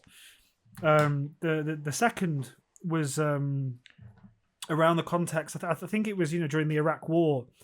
And it was when that guy threw his shoe, and it might have been Syria. It was Syria or Iraq, and it was Saddam Hussein or Assad. And one of the audience threw their shoe at the dictator. And this was an image that was on the front page of all the newspapers and, kind of occupied the news cycle for a while. And then to bring that all the way back to Foucault, we go all the way back to Mad King George. And we reassume the richness and complexity that we discussed in a previous seminar, where he, as sovereign, subjected to disciplinary power, adopts, there was some not disagreement, but conversation about which, again, I haven't come to any conclusion, but it's rattling around there in my mind as to whether or not this was, as you kind of put it, actually a kind of sovereign act, or whether it was my riff on what you were saying, where it was a kind of a rendering absurd the whole order into which he was situated. But anyway, certainly there is there's the she doesn't throw. I don't think she throws the hammer. She hits, but the guy definitely throws the shoe. And the king certainly throws his shit. I was going to say something there as well, because there is you kind of preempted me a little bit and anticipated something I was going to mention. But it's precisely in the writing community that you mentioned, the art community you mentioned, the good examples of this. There's some sense in which people want to take the sort of debased ersatz, mutilated form of something for the real thing. Okay, the kind of fake form is effortless. Success within the fake form is kind of automatic and guaranteed. And when, let's say, if you were amongst the friends, admirers and how should I put it, students of that artist. And you came in Diogenes with his plucked chicken, saying, "Behold, man," crashing into Plato's Academy with his pluck tricking, saying, "Behold, man." They would take this as a kind of as something inadmissible, egregious, an act of disrespect, almost like sacrilege, yeah.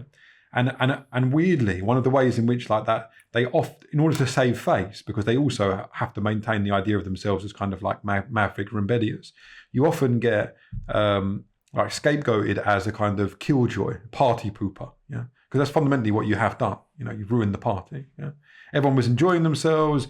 I was the writer. This other guy was the architect. This other guy was the painter. We were on top of the world. We were like the Sartre and Foucault of our times, and you've just come in and told us that our self-confidence is baseless and groundless.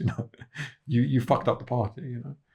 And I think that these ideas that people have of themselves, these deeply flawed, kind of clueless, self-deceived ideas that people have of themselves, are facilitated and sustained by a certain kind of form of community. Yeah, usually a kind of nepotistic, self-congratulatory one, but that often occupies or has kind of how should I put it, staked out and circumscribed and cordoned off and kind of created a citadel around the kind of really small point of power. Right? We've often talked about how publishing companies function in this way. The publishing companies, publish their friends, and the people that review the books published by these companies and written by are also friends of these people and so on. And, they're kind of relationships and romances are consolidated in and through this circle jerk of praise and congratulation. And I thought, each underwrites the other, is a sort of a policy of I'll rub your back and you rub mine. And I found out the other day that even amongst people who do not belong to those kind of insular, nepotistic friendship circles that have kind of staked out and dominated a particular position of power in our culture, that actually a lot of it is fostered and exacerbated by agencies.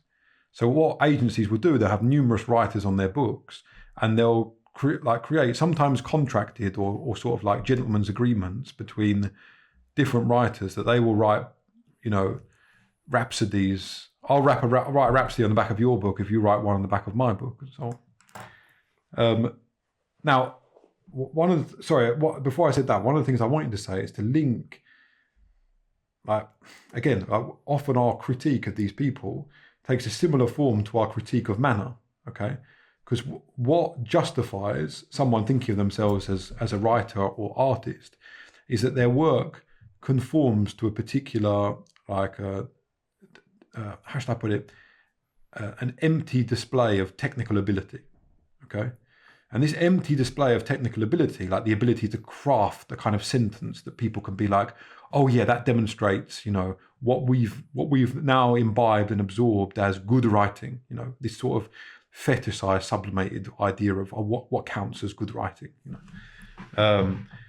or this embodies, let's say, the criteria that we've absorbed of a good story. It has the certain kind of shape that we expect a story to have, and the sentences have something that we call taut, and the insights have something that we call astute, and so on.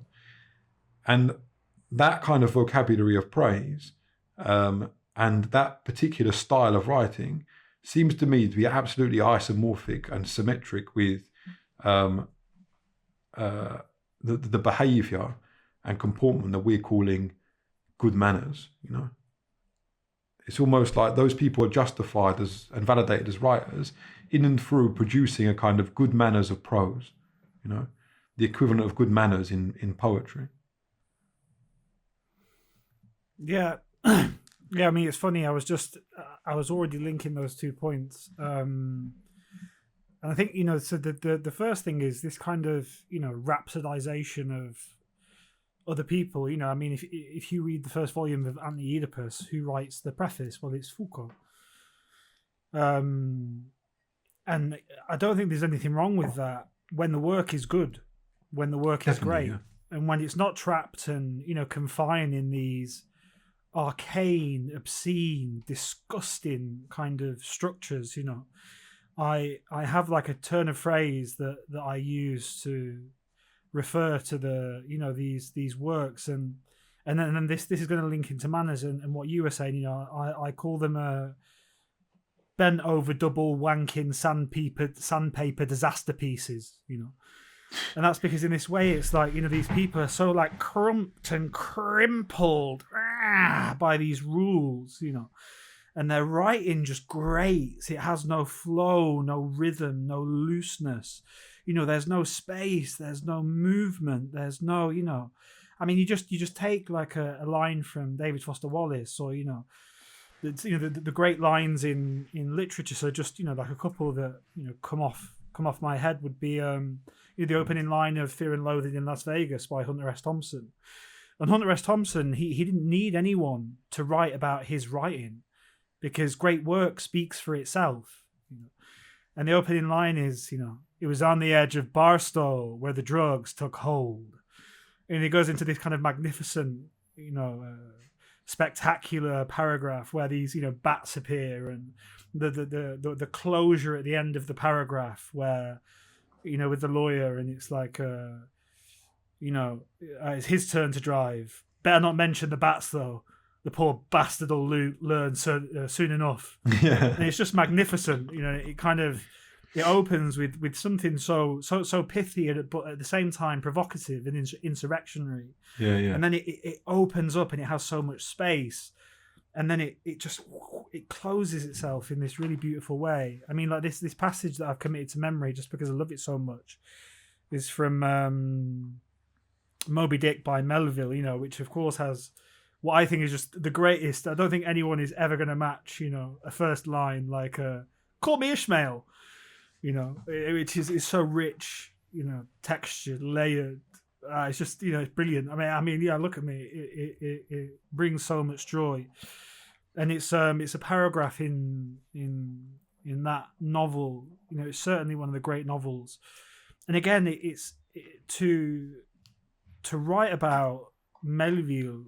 In a sense, we can talk about Melville, but you have to. I don't know. It's like what you say. We have to out Shakespeare.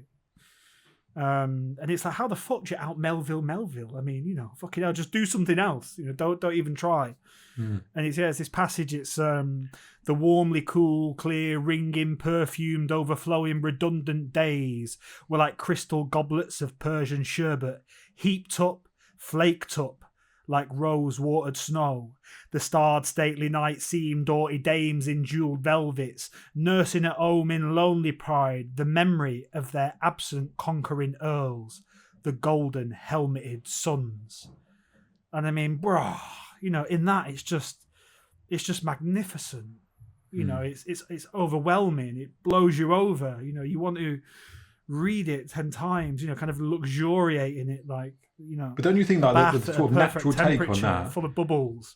I mean, I'm absolutely agreeing with you, but I had a couple of things that I need to say right now. One is that if that were released now, under the guise of being like a new work, people would kind of like wrinkle their noses at it. They think there's a kind of like excess of brilliance that I think has become unreceivable, almost inaudible, because even when I'm listening to it there, I have to be immensely attentive to like changes of tempo, rhythm, the unfurling of the prose, the kind of like weird way in which he's able to shift the prose on, but at the same time, like dally, enjoy, savor these words and their sounds, like as they pass, through the larynx, and across the tongue and so on, and then. It made me think that, like, actually, I was stupid a second ago to say that these writers rhapsody over each other, because in fact they can't rhapsody. Rhapsody is just a word that does not belong to their form of praise. And I even thought your description, which was incredible, is also wrong, because, like, just in the way that we have to out Shakespeare, like, you have to kind of like be as flat and boring in your criticisms of these people as they are in their writing, because in a weird way you're sort of rescuing and salvaging something from their work by being able to turn it into this like, kind of like exuberant, cartoonish like sentence that has like so much like character and verve and like intricate inventiveness. It's like it says, you can't put that kind of bouquet on this grape, You know, it doesn't go there. Yeah. No, and so no, go on. No. So I was just thinking that, like, it's. I don't know how to describe it. It's like, I think we've gone beyond manner now, because in some way, manner still implies a certain sort of like poise and composure. All right, but in what you just said there made me think of something else. That it's something baser than that we're at now. You know, it's something like bowed, crippled, haggard. You know, almost like a kind of sclerosis has taken place. You know, or a dementia has sort of swept across the literary landscape. And we used to have this rich language, and now the language we use is a kind of like detritus blown from like a million miles that way, you know, from some old civilization. You know, we just have the kind of ruins and specks and dust. And so I like, and of course we try to like polish the shit, you know. We try to arrange this dust, you know. We try to put like the detritus in little rows and everything like that. But you know, it's something slightly more, what's the word, like emaciated and, you know, rickety than manner now.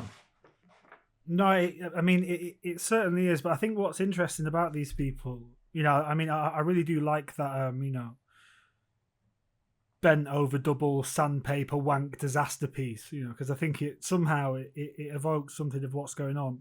But this bent over double thing is manners have reached a certain kind of excess, you know, and you see this in a scholastic context with people. Oh, and you know, perhaps if I may, and make this suggestion, and you know, as Omar Jalili might put it in his comic routines. But these people are very much, you know, they are petty bourgeois, and they're always, you know, very well mannered, you know.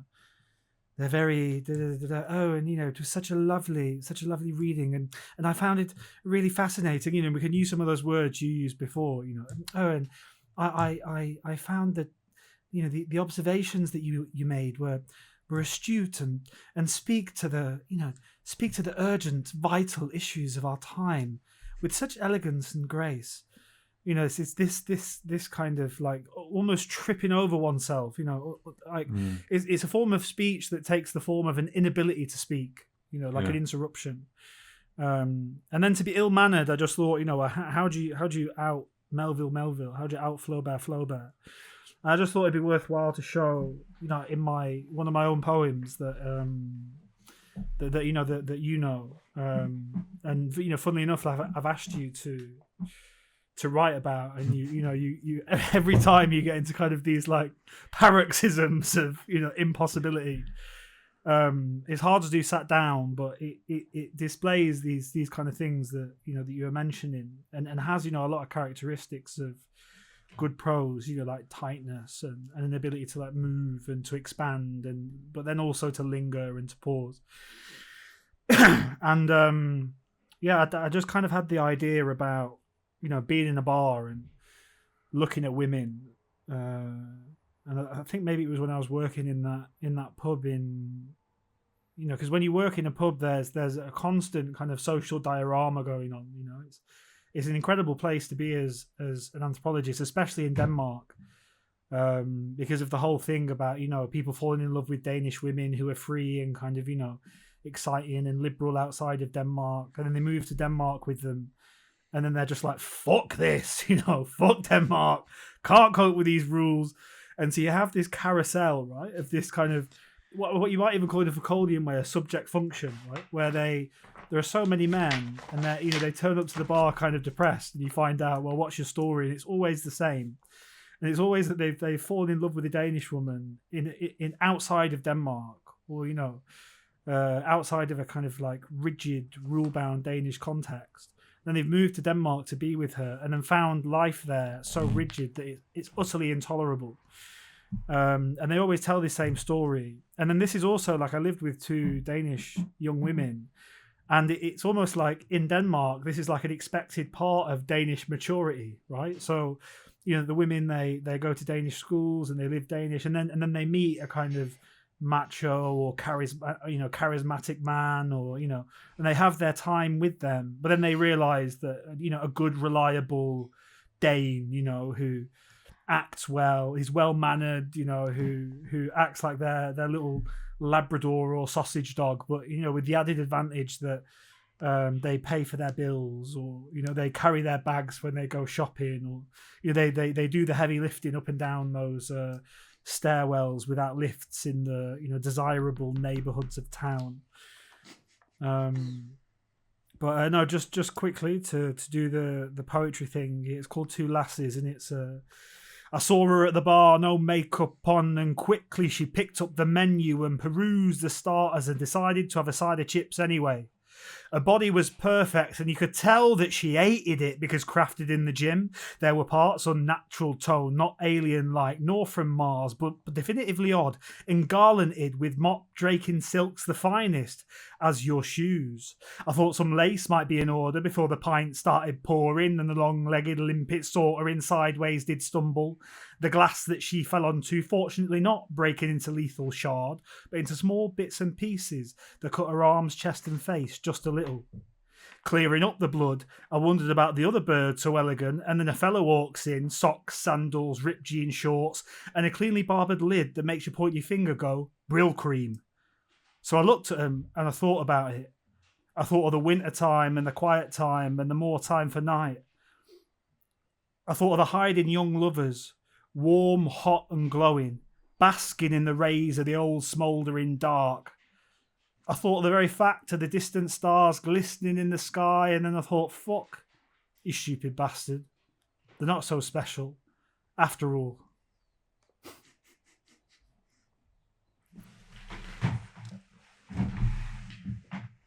Yeah.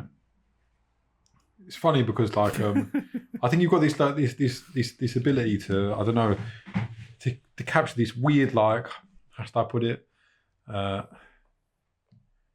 Like a sort of a voice, like a pure voice that kind of like spasms with madness, a mad dialect, a mad tone, a mad sort of like of charisma that in some weird way, it's almost like when you hear. You go on Google, like, and you Google Translate, and you translate something into French, and you translate it back into English again, and it comes back completely transformed, like this sort of alien being arrived from another planet. In your writing, it's like there's this sense in which it's like an unknown extraterrestrial foreign language translated back into English again,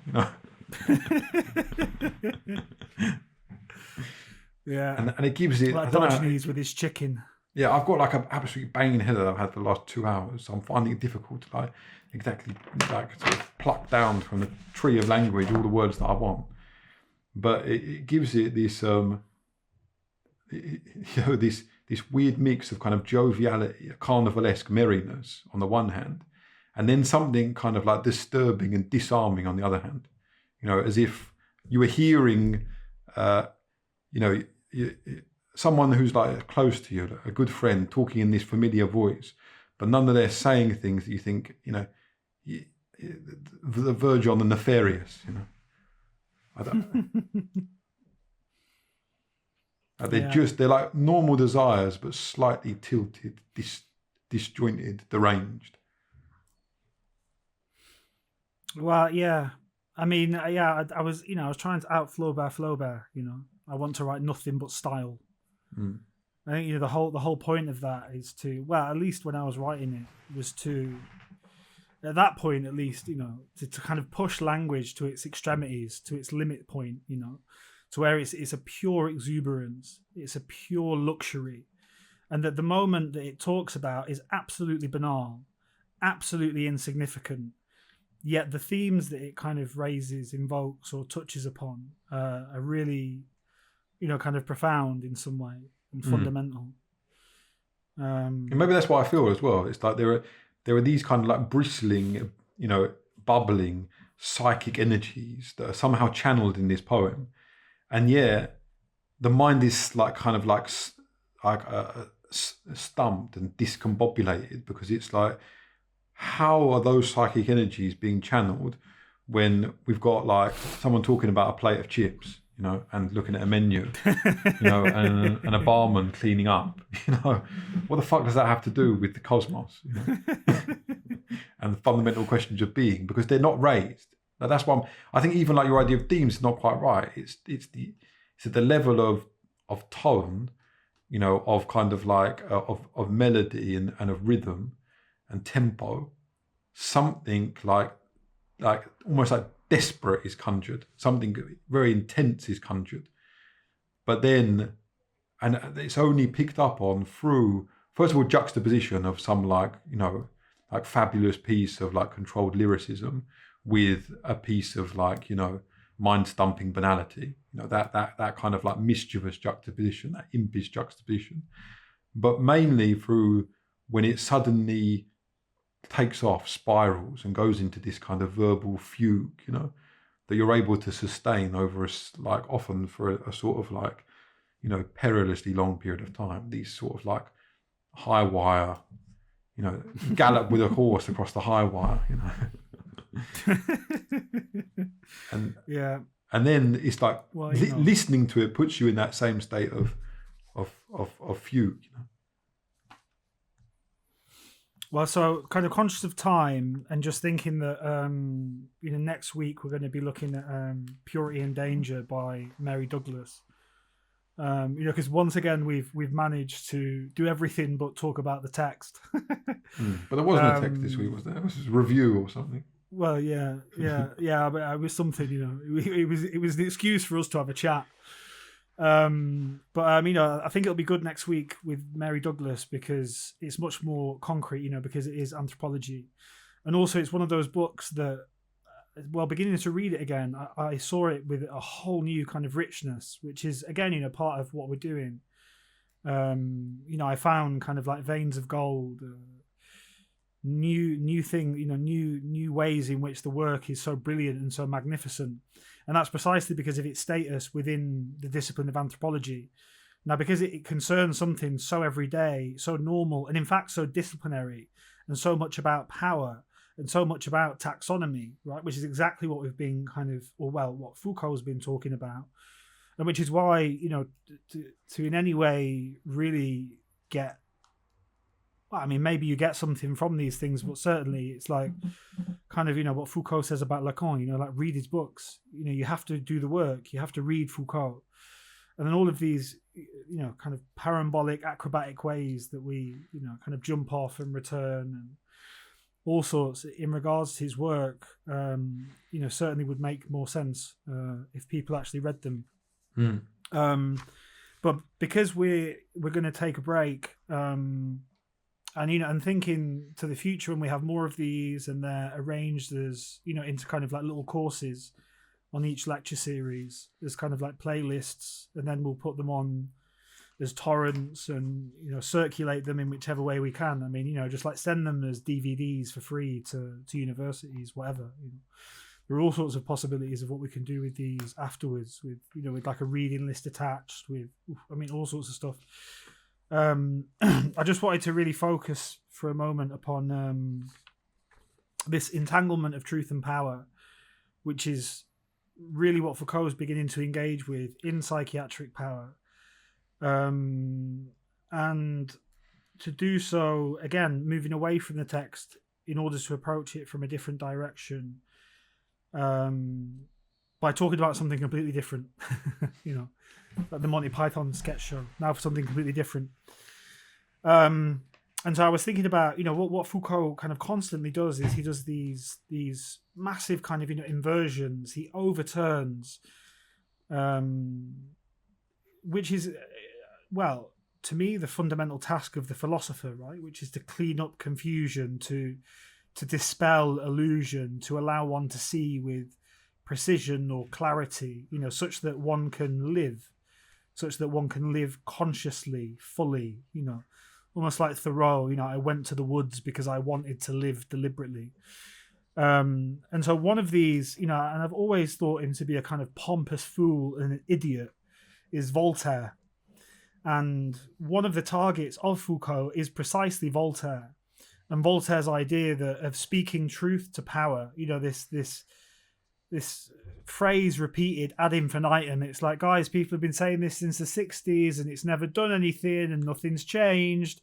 Why are you still recycling the same old shit? It doesn't work. And of course it's because truth is fundamentally entangled within power. And truth always comes from a position of power.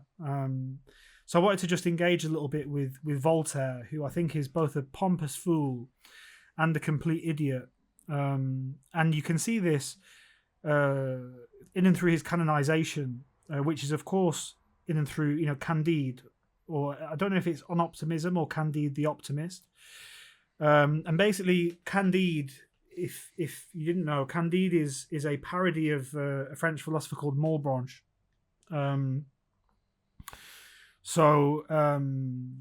Malebranche is this guy who said, we live in the best of all possible worlds.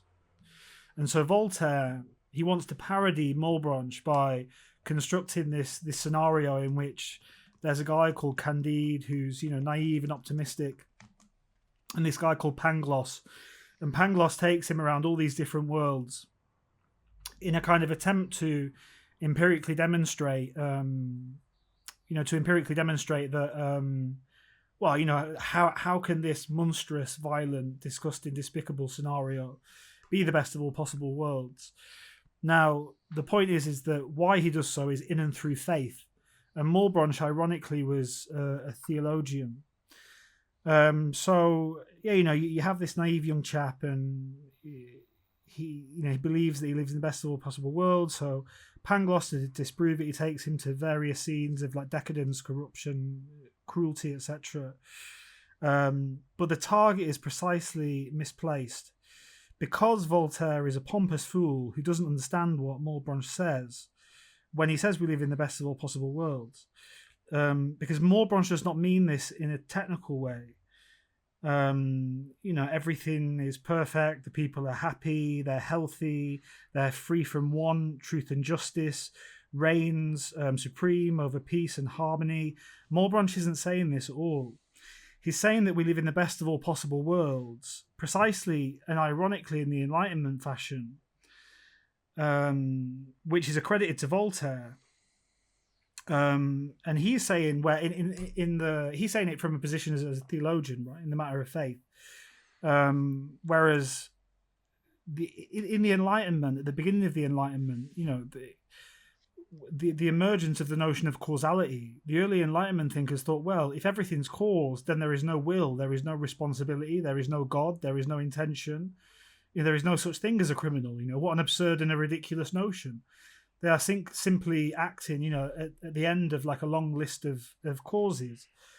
And so it's albeit from the perspective of faith, it's in that sense that Malebranche, I hope I'm getting it right, by the way, that it is Malebranche. This is like I thought like maybe Malebranche has a similar idea, because I don't really know Malebranche, but I definitely know that Leibniz has this idea of that we live in the best of all possible worlds. But maybe Malebranche has this idea in a different way, because Leibniz's idea is more to do with like mathematics. But anyway, yeah. But maybe he's targeting both of them. It could be. But anyway, whether it's Leibniz or Malebranche, at some point we'll have to do a Greats in Thought on Leibniz and Malebranche. Now, we can add them to the, to the long list of people to read and talk about. But yeah, he's saying it in a technical sense, where we live in the best of all possible worlds, because this world could not be in any other way than the way that it is. So, you can transfigure this into an ordinary, everyday perspective, right? So, let's say that you try to fix something, and in trying to fix it, you make an even bigger mess. Well, a completely normal response from a thoughtful or compassionate person would be, well, you did your best. You did your best. And so it's not about whether or not the materiality of what happens is the best. It's that the best possible course of action per yourself has been taken. And that's a kind of, like a parallel to, to what, be it Malebranche or be it Leibniz is saying. And that's why I think, Voltaire is an idiot. I think he's an idiot in, when he says, speak truth to power, as if just by, the speaking of truth, you can overwhelm power, overturn it, which is, of course, a nonsense. And so this relates directly to Foucault, right? Because for Voltaire, and it relates again to what we were talking about before in terms of subterfuge and masking. For Voltaire, the power kind of hides behind truth. Where truth shines, it's blinding light. Power scuttles like a cockroach into the shadows. Power lies, power manipulates, power conceals. And to this, Foucault, says it's nonsense. There is no truth without power and no power without truth. To be engaged in the game of power is to be engaged in the game of truth, and to be engaged in the game of truth is to be engaged in the game of power. Now, in psychiatric power specifically, this is very clear and straightforward and evident in a way that becomes more slippery later on. But at this point here, where what he's trying to demonstrate through an analysis of the first psychiatric hospital, that there is not, and it's quite an incredible thing to say, really, that there is not at first a true object that is madness that calls upon, necessitates, and renders legitimate the operations of power such as seizure, confinement, dehumanization, medication, treatment, etc. But that the object of madness that will justify the relation of power that follows it is not primary, does not exist, and cannot exist in and through the relationships of power themselves without the kind of justification. So basically what he's saying is that the power that in order to constitute the mad as an object, in order to have the diagnosis, in order to have the taxonomy, well, first you have to have stripped this person from their social context, right? So in order for it to have the power of science, the validity of objectivity, they have to be robbed of like a social context that could interfere, in and through the presence of confounding variables. They have to be put in spaces where they can be observed. They have to be interviewed. They have to be forced to confess. They have to be forced to speak.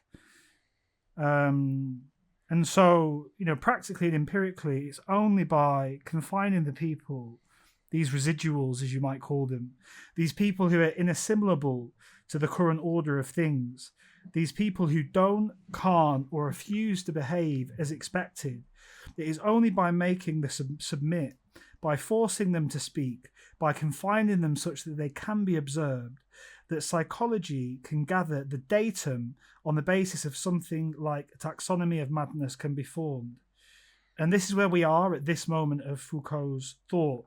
He's making an important intervention to dispel illusion, to clear up confusion, in which it is not like the pompous fools like Voltaire say, that truth is power's nemesis. Where there is truth, there is no power. Truth forces power into retreat. But rather that there is no truth without power, and that power, rather than being opposed to truth, relies upon it, calls upon it, and takes it as its foundation, an essential element of its functioning. I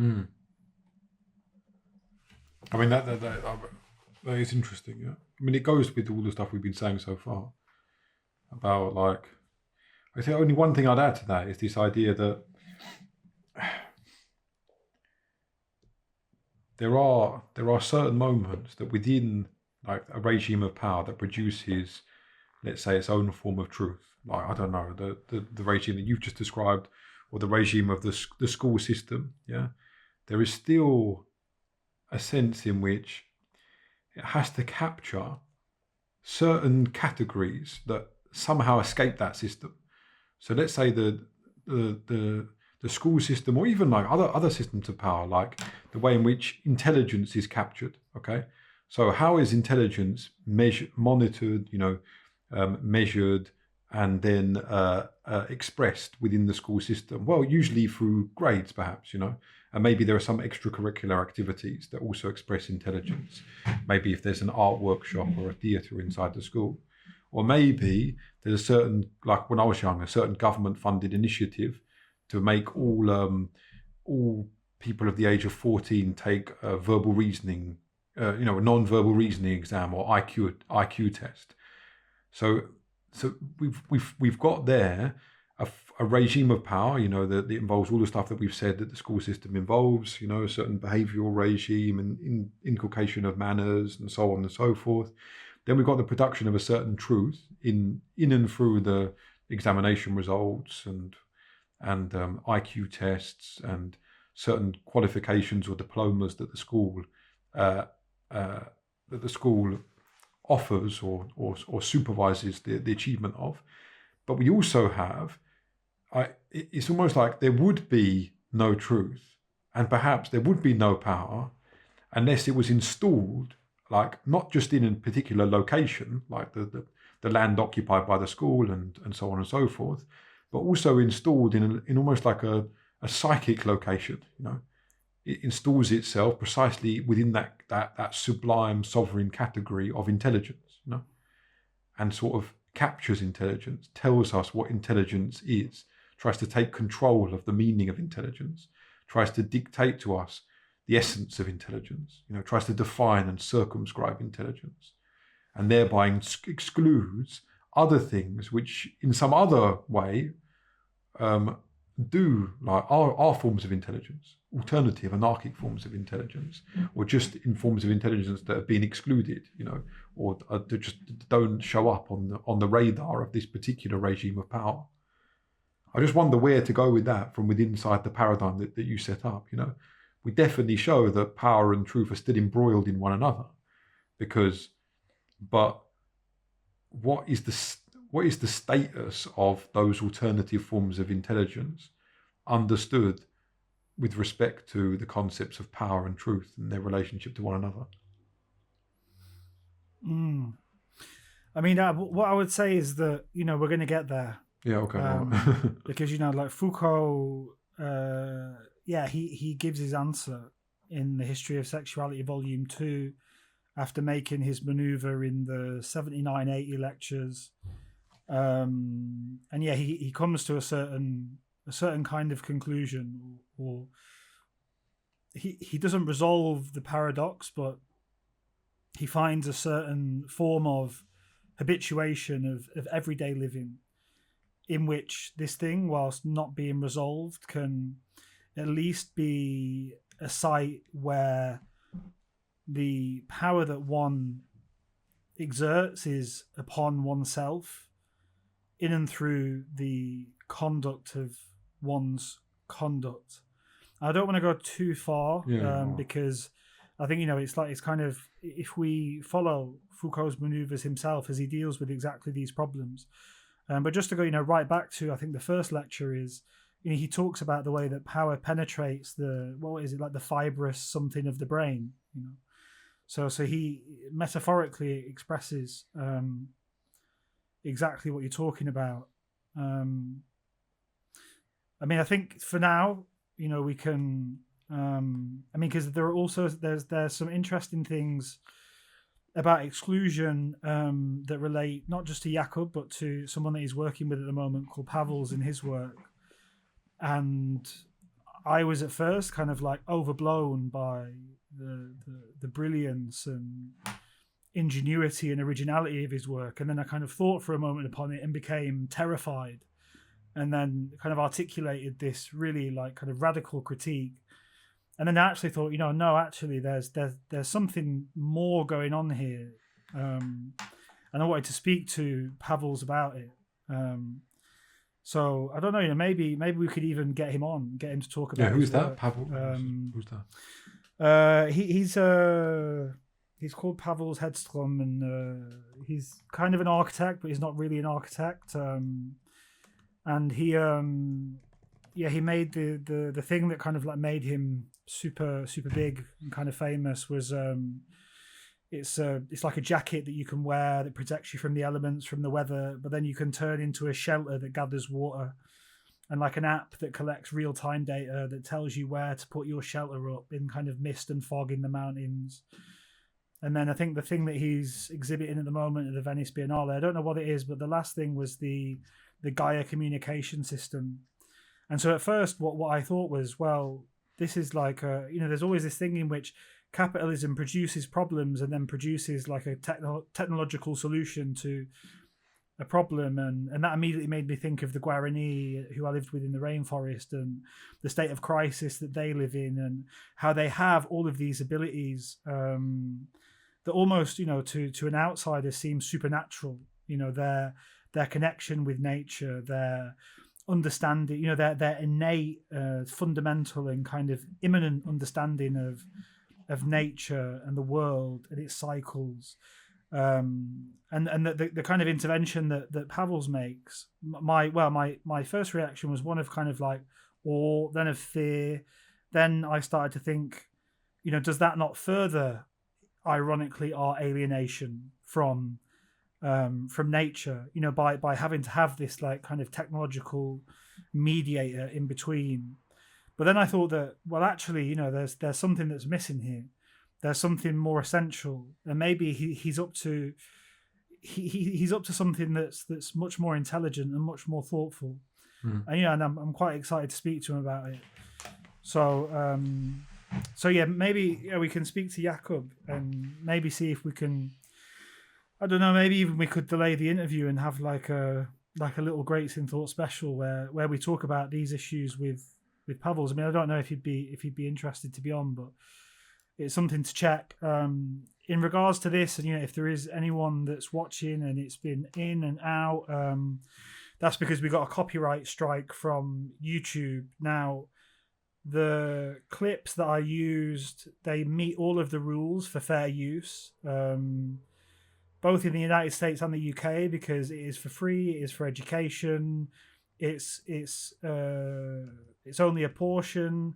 It's significantly edited and changed, and it's used for the purposes of commentary, criticism, thought, reflection. So hopefully we'll see how YouTube resolves itself and whether or not it kind of, in its own algorithmic way realizes that the video of Apocalypse Now at the start meets the criterion. But if it doesn't, what I will do is I will try and upload this tomorrow as a video that's not live, and then try and go through whatever procedures of like resolution for content strikes that they have. If that doesn't work, I will re-upload it a third time, where I essentially just record a short section of myself and say, here there should be this section of Apocalypse Now that we will go on to speak about, but unfortunately, because of the asinine and algorithmic vortex of YouTube and copyright, which, I mean, Apocalypse Now should absolutely be out of copyright by now. It's more than 50 years old, but, because of the grasping, desperate clinging on of twats like Paul McCartney, it's been extended and extended and extended and extended and extended. I think it's 100 years now, which is completely ridiculous, considering that copyright in its first instance had nothing to do with ownership, but was only to spur precisely the kind of creativity and innovative use, commentary, thought, reflection, repurposing, whilst maintaining a certain period in which the artist or the creator could monetize their creation.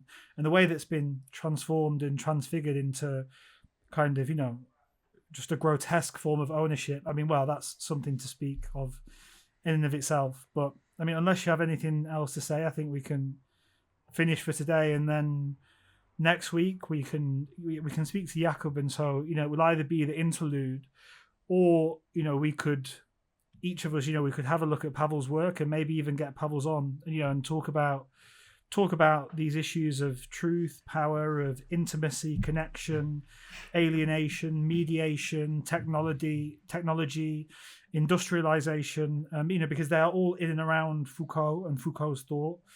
And it certainly would make sense in the context sounds of good. what Well, we've obviously I'm discussed up so for far. anything. Yeah. Yeah. Okay. All right. Well, I will stop the stream and see you next week.